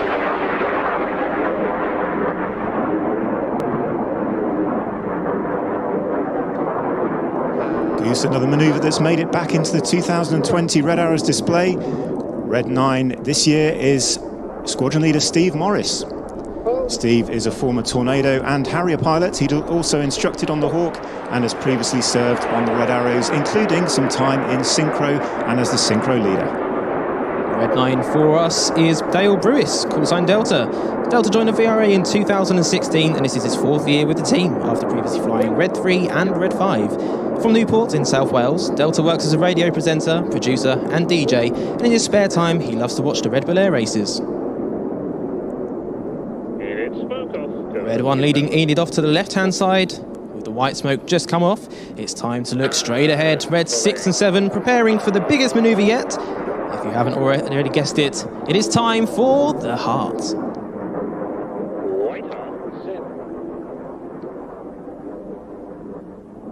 Here they go, 6 and 7 have pulled to the vertical with the white smoke about to come on. Row, split, roll, smoke on, go. Well, there we are, the white smoke is on and Red 6 and 7 pull away from each other. Red 8 has pulled up and is making his way down from the right-hand side to spear the Heart.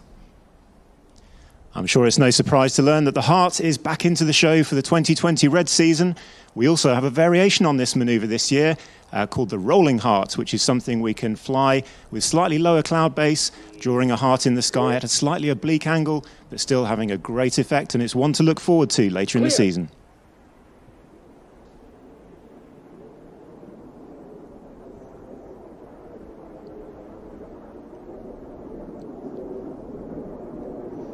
Well, now we need to look left and right again for the synchro pair as their white smoke comes back on as they pull back round towards us, ready for the next of their opposition manoeuvres.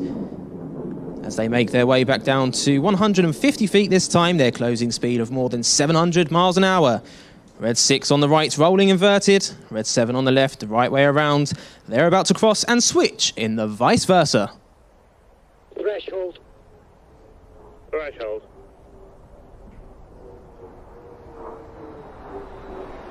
Another nice cross at Dayton from Synchro there. Vice versa, not in the 2020 display. However, we have a new manoeuvre which involves some inverted flying, just like vice versa, and some barrel rolling combined to form a new manoeuvre called crossbow. Now, this manoeuvre was shown on the One Show some time ago, and suggestions were taken from the public to name it, and that's how we came up with the name. Well, our virtual Red 7 there in the cross of Vice versa is Brett Skerry, call sign Magpie. From Scotland, Magpie first joined the VRA in 2012 and displayed at the VFAT 2013. In his spare time, Magpie enjoys writing and recording music and studying British natural history.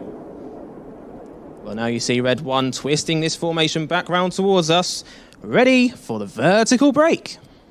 Holding the bank. Now. Reds.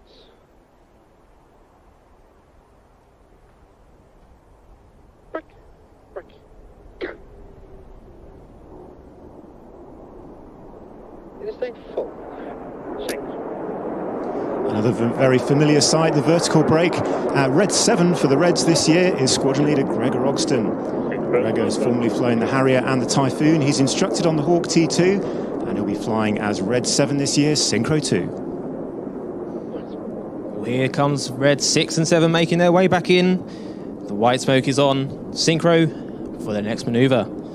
They're going to run in towards each other down the line and then cross 3 times in a 360-degree circle in front of us in the carousel. Now the carousel on the face of it seems like a relatively simple manoeuvre. The aircraft crossing, pulling hard towards each other and then crossing twice more, changing smoke colour as they go. But judging the miss distance, judging the fudge that I mentioned earlier to make the aircraft look like they're going nose to nose is quite a skill. And let's see how Red 6 and 7 in the virtual world get on with this.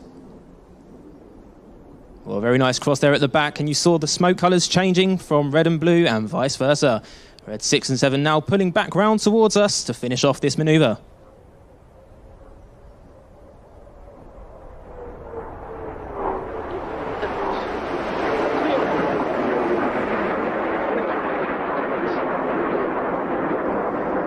Carousel, despite being non-aerobatic, still very physically demanding in the Reds.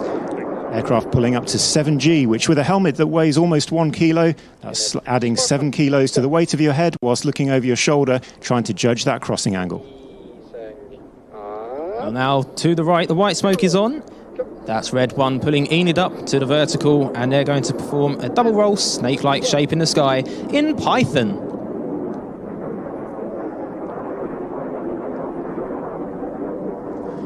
And the formation being flown in Python is known as Leader's Benefit. Red 1 at the front, Reds 2, 3, 4 and 5 in line abreast behind him. And as with the other Red Arrows formations, the pilots on the outside of the shape are still flying formation reference to Red 1 as opposed to flying off the aircraft next to them.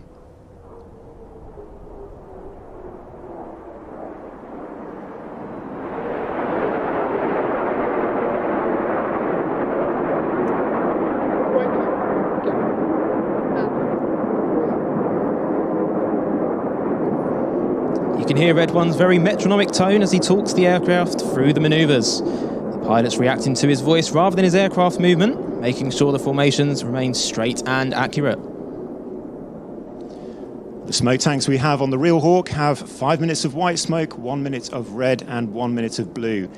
And it's Red 1 and Red 6's job to make sure that the manoeuvres in the first and second half don't run out of smoke with those colour changes, drawing those dramatic shapes in the sky. Well, now looking straight ahead now to the right, the nose lights of Jippo running in, Reds 6 and 7 roll inverted, flying inverted formation with Reds 8 and 9 rolling around them. This is Corkscrew.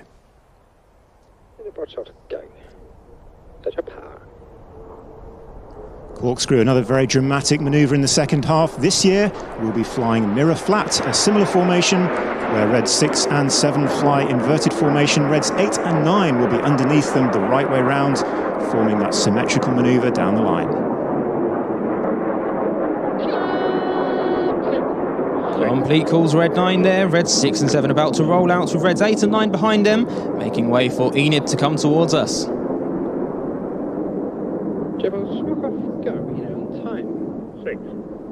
Well, keep your eyes peeled to the left. The smoke's about to come on of Red 1 giving the command.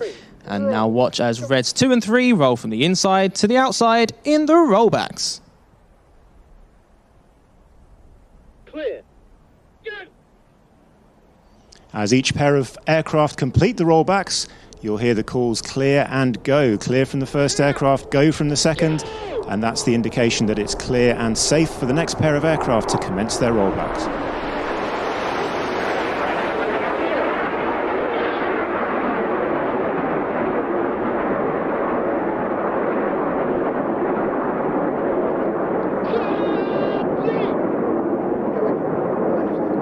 As the rollback's finished to our right-hand side, Enid come around in a left-hand bend with the smoke on to make way for Jippo.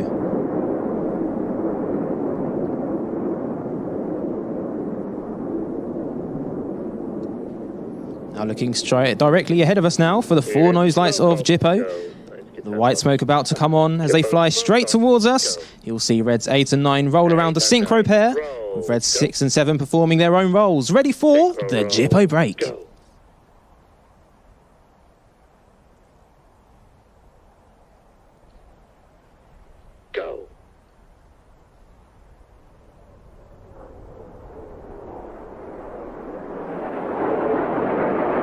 Another nice break in front of us. The angle's developing nicely from 6, 7, 8 and 9, with 6 and 7 staying low, preparing for the last of their passes.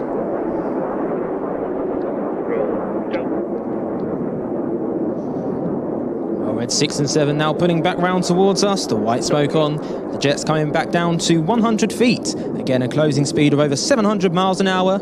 You'll see Red 6 and 7 will roll towards each other and cross in the middle in the double rolls.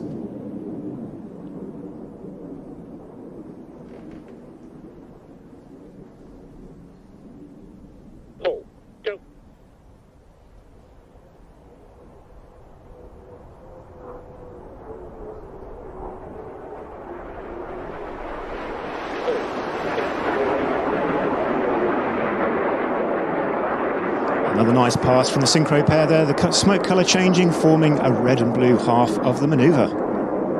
Ladies and gentlemen, let's hear it for the synchro pair. Well, as we approach the end of the display today, it's time to start looking directly ahead for the remainder of the jets, as Reds 8 and 9 rush to join in for the display's finale. The smoke is on, the lights are coming towards us. It's time for the Vixen break.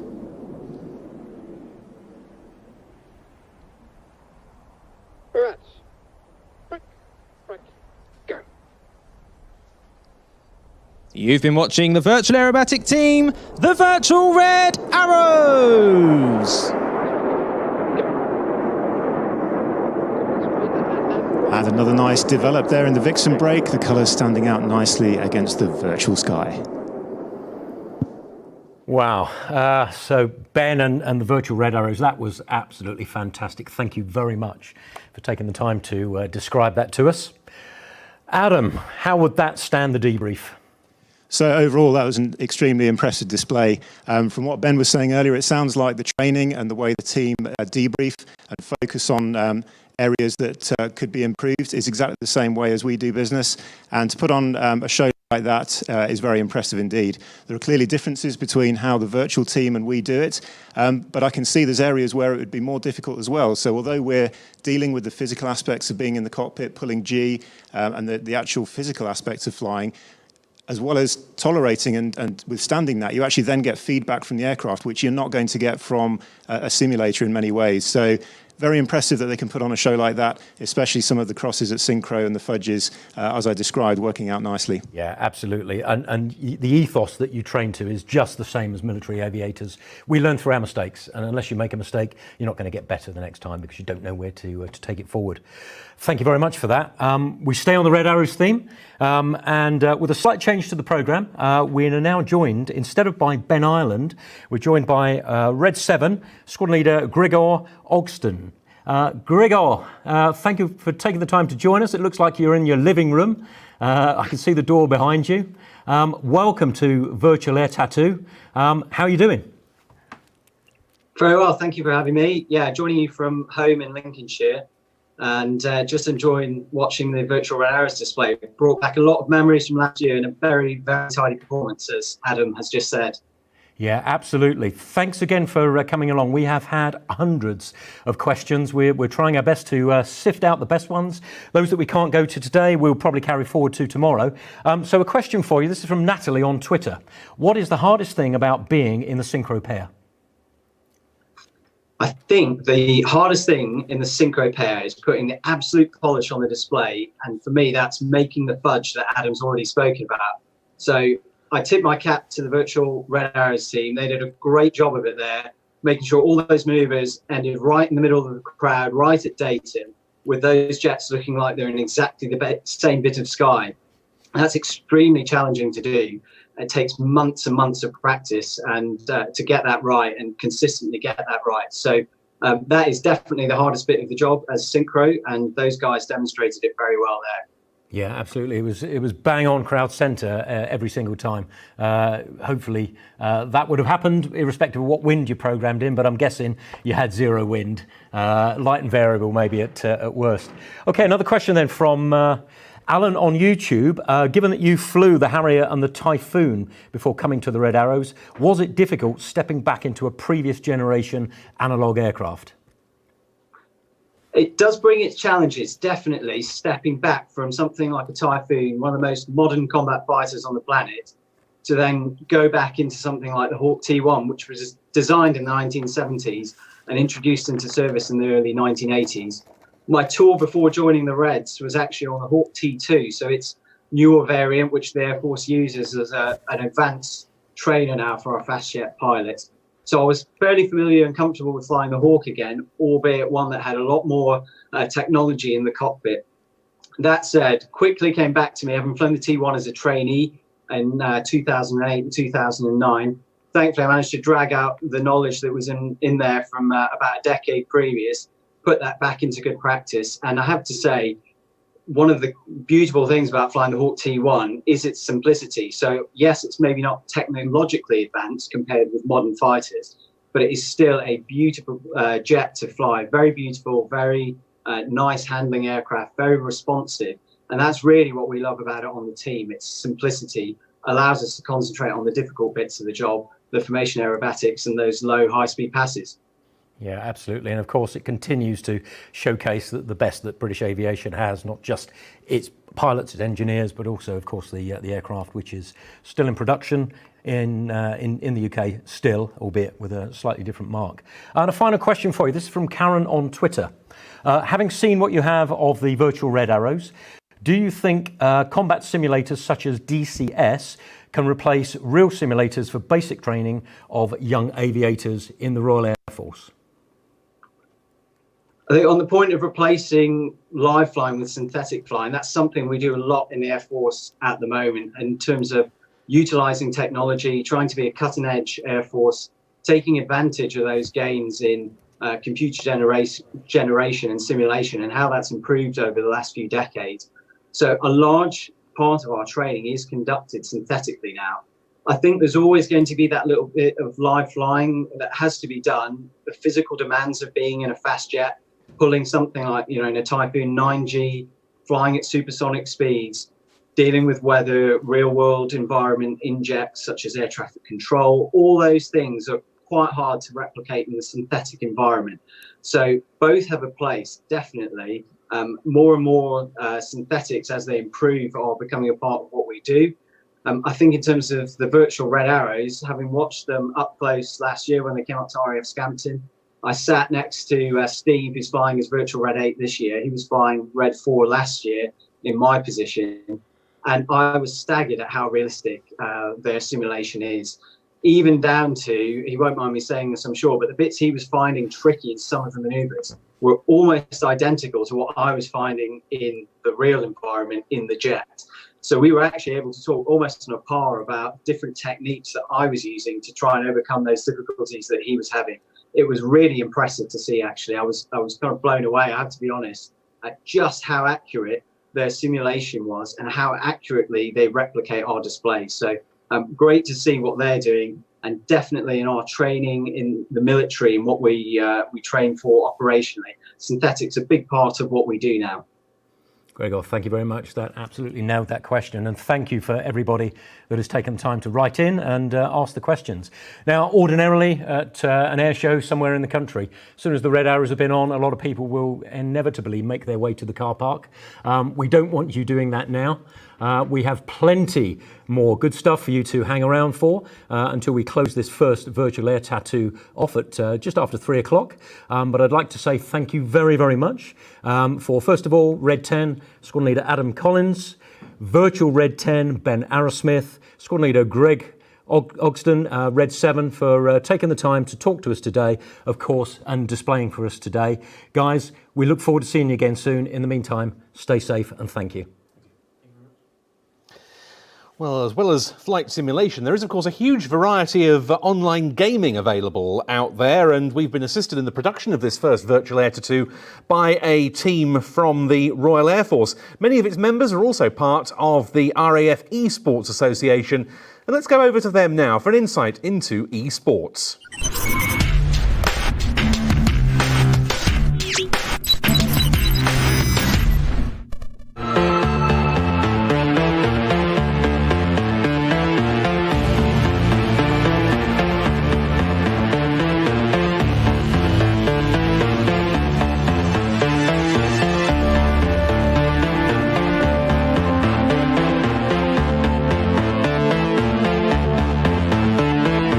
My name's Ken. I am an RAF civil servant, but I'm also a massive computer gamer. I'm part of the Royal Air Force Video Games and Esports Association that's here at Insomnia 65, and we are bringing RAF video gaming to the world for the very first time. Esports is short for electronic sports, meaning video games that can be played competitively, either as an individual or as part of a team. The idea of competitive video gaming has been around since video games first appeared. We had people playing games like Space Invaders, Pac-Man and Pong to beat the high scores in arcades and to go on to become local and even regional heroes. When PC gaming and the internet became popular, people were able to play against strangers and people who could be anywhere across the globe. This launched the era of international icons, teams and players that could lay their claim to be the best in the world. There are many games that are considered to be esports and which have huge international tournaments, big prizes and plenty of chances for people to compete. If you're a developer and you can find a way to make your game more multiplayer and competitive, this can future-proof a game and increase its longevity. League of Legends is a great example. The 2016 World Championships for League of Legends attracted over 43 million viewers online, and the prize pool was over $6 million. For the competitors, it can be a full-time job. They travel the world to compete and are sponsored by companies with endorsements that can support them financially between competitions. The latest estimate is that over 100 million people play League of Legends. Other popular esports games include Overwatch, Dota, Counter-Strike, PUBG and Fortnite. But this is a documentary about esports in the RAF. If you were to do a block inspection today, virtually every room you go into comes fitted with a PC or a console. It's just something that all the kids today do, and when they join up, they don't stop because they've joined the military. So one of the things we'll be aiming to do is to link physical activity with esports, both by encouraging our members to get involved in physical activity and also to encourage the sort of teamwork you gain, the teamwork, coordination, leadership skills you get from doing team sports is just as valid online as it is in real life. And if we have people who play sports and then go online and play esports, that's fantastic, because it's all about service ethos of making sure we have great teamwork, great coordination and developing the leaders of the future. I think we can do all that and contribute to the service community with that. Yeah, welcome to the Viking Army. You just gotta see how we do it when we playing live, when we on the stream. Super hype, this is for my gamers, yeah, we do it major.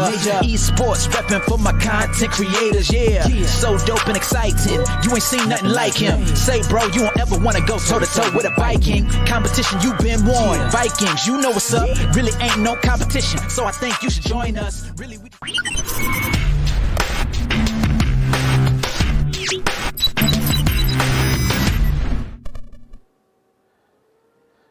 Now, if that piqued your interest in esports, it's worth mentioning that after our Virtual Air Tattoo stream concludes around 3 o'clock this afternoon, there's loads more entertainment available from the RAF on their Twitch channel, including a live stream from a gaming tournament, and that'll go well on into the evening. To find out more, go to www.airtattoo.com/virtual, and you'll be able to follow the links through to that tournament, as well as more information on the RAF and other partners.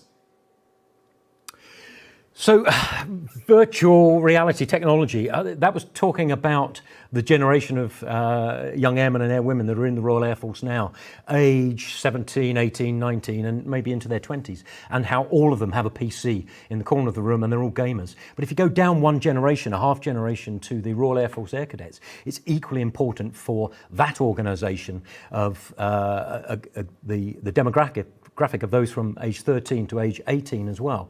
I had the privilege of attending the RAF Air Cadets National Aerospace Camp at RAF Cireston for the last 2 years. And one of the fantastic displays that I saw there was a virtual reality headset, which was set inside a tutor of an air experience flight. And that sort of training is used to that generation to prepare them for their first flight in a tutor, given that flying is very expensive and few and far between. But those cadets, when they go to regional activity centres, can get that virtual experience. And then in due course, when they do go flying in a tutor, it doesn't come as a surprise to them. But now, we simply couldn't have an International Air Tattoo without an F-16 display. Now this one, albeit, is a virtual display, but here to introduce it is the pilot of the Belgian Air Force that has flown the F-16 display, Captain Stefan Dart, or call sign Vador. Hi everyone, it's Vador. I'm standing next to my Dark Falcon. I'm really sad that this year the RIAT has been cancelled. However, the good news is that I'll be back in 2021, and this year, this weekend, don't miss the virtual Royal International Air Tattoo. Jean-Axel is going to represent me. He's going to fly my demo. I've seen it already. It's going to be awesome. I wish you all the best. Stay safe and see you next year. Bye-bye.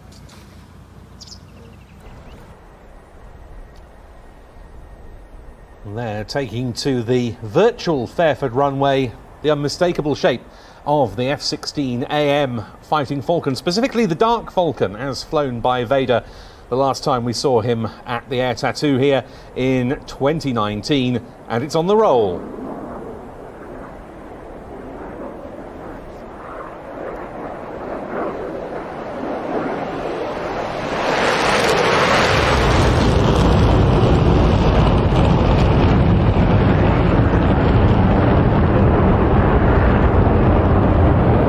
Representation of the colour scheme of the specially painted Dark Falcon, and once again, Mark, the weather favourable for a full vertical show. Yeah, absolutely. That weather is looking familiar today, unlike what it is out of the window. A very spirited takeoff there, thrust to weight ratio, display weights of greater of 1:1, which means the aircraft is producing more thrust than its current mass, giving the aircraft to not only climb in the vertical but also to accelerate in the vertical. One of the outstanding combat jets of its generation, first flown as far back as 1974, but still enormously relevant, and that goes for the early A and B models. We see here the A. It's an AM, M standing for MLU, Midlife Upgrade. That's the programme through which these early model F-16s of the European partner air forces, not just the Belgians, but also the Dutch, the Norwegians, and the Danes, have been through to make them into truly multi-role platforms comparable with the latest C and D models.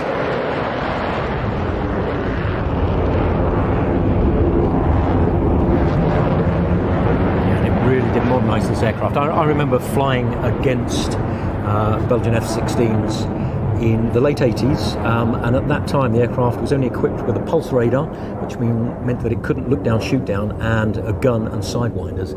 And unbelievably, the Belgian F-16s didn't even have a radar warning receiver. Yeah. However, what it's transformed into today is absolutely cutting edge. When you say look down, shoot down capability, just explain that for us. What does that mean in the context of the aircraft's capability? Yeah, so a pulse radar basically works on the process of transmitting. Anything that you see is reflected deflected back. So if, for argument's sake, the aircraft is at 10,000 feet and you have a low-flying target at 250 feet, it will not be able to break out the target because the background will oversaturate the radar picture. Whereas the new pulse Doppler radar, which this is now fitted with, looks at velocity change as opposed to the mass that comes back. And therefore, it can pick out the aircraft as long as it is not on the precise right. Because at that point, the aircraft is closing with the fighter at the same rate as its ground speed. See. Now that was the point where people in the audience would have been bemoaning the fact we hadn't warned them about the flares for photographic purposes. Now it would be nice to see that here, but of course, due to various regulations, it's not possible. Yeah, we're unlikely to see that at an air show in the UK for the foreseeable future. Not at Fairford anyway.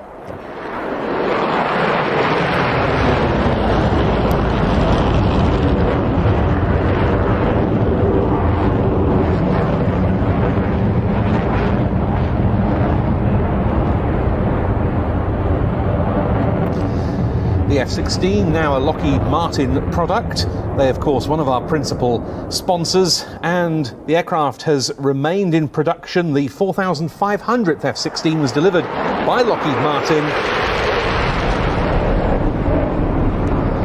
to Morocco back in 2012. Of course, the new model, the new block, I should say, F-16s of the C and D models, very different beasts to this early F-16A.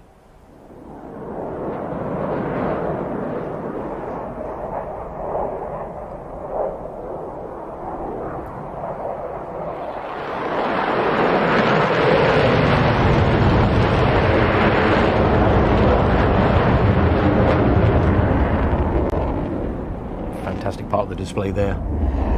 So ladies and gentlemen, please keep your comments coming in. We'd like to say a big hello to Eric Valeska. On Facebook, hello from Edmond, Oklahoma. And he says, I'm glad I woke up to relive the memories of RIAT from when I attended in 2018. And likewise, Andy Baird, who's commented on YouTube. Well done, RIAT team and Plains TV for virtual RIAT. Great to see the innovation to get round COVID-19. Great job and very slick. Stay safe, happy skies, and see you for real in 2021, hopefully. We hope so too, Andy. Another virtual slow-speed flypast there at around about 20 degrees angle of attack. You can see the difference between where the smoke is going and where the nose is pointing, which gives you a good indication of where the air is going, and the aircraft is going through the air. That aircraft at about 120 knots into probably a 10-knot headwind, would be 110 knots across the ground, which is about the cruise speed of a Cessna 152 or a Cherokee. So it shows you the full extent of the envelope of this aircraft. Mach 2 capable at the high end and about 110 knots and still maintaining level flight at the bottom end. The evolution of the F-16 really is quite incredible. It started off as a lightweight, relatively inexpensive fighter in the 1970s. It certainly isn't that any longer and looks set to carry on with Lockheed Martin producing new examples well into the future. Present, 71 air-to-air kills for no losses for the F-16 in combat operations around the world, particularly the likes of Operation Desert Storm in the Gulf, the Balkans conflicts of the 1990s, and more recently in Afghanistan and Iraq. All of those regions have seen fighting Falcons heavily engaged. Worth reflecting, I think, this is a single-engined aircraft, unlike the Hornet and the Typhoon, for example, that we saw earlier. A single rather than twin configuration, a single Pratt & Whitney F100 afterburning turbofan in this case, but it's always given the F-16 superb performance.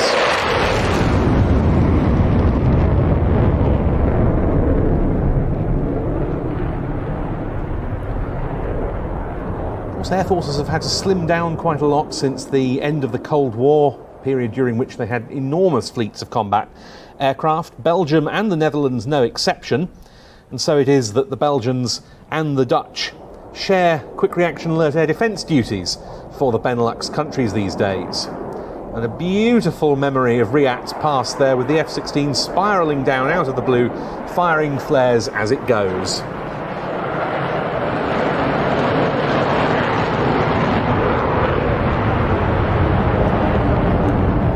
these displays that we're seeing, they're not just there to showcase the aircraft as an air show aircraft. They're there to showcase its tactical capability. And one of the most important things is being able to defend yourself. So this aircraft would come with an array of self-defense measures, one of which would be the flares. And the reasoning behind that is if somebody is threatening you, another air-to-air fighter, they're quite likely to be training a heat-seeking missile on you.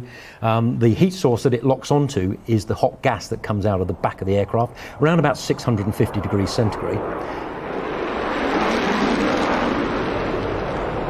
But to take the seeker head away from the aircraft, if you put another source, another heat source that is hotter than that exhaust temperature, then the missile will be decoyed.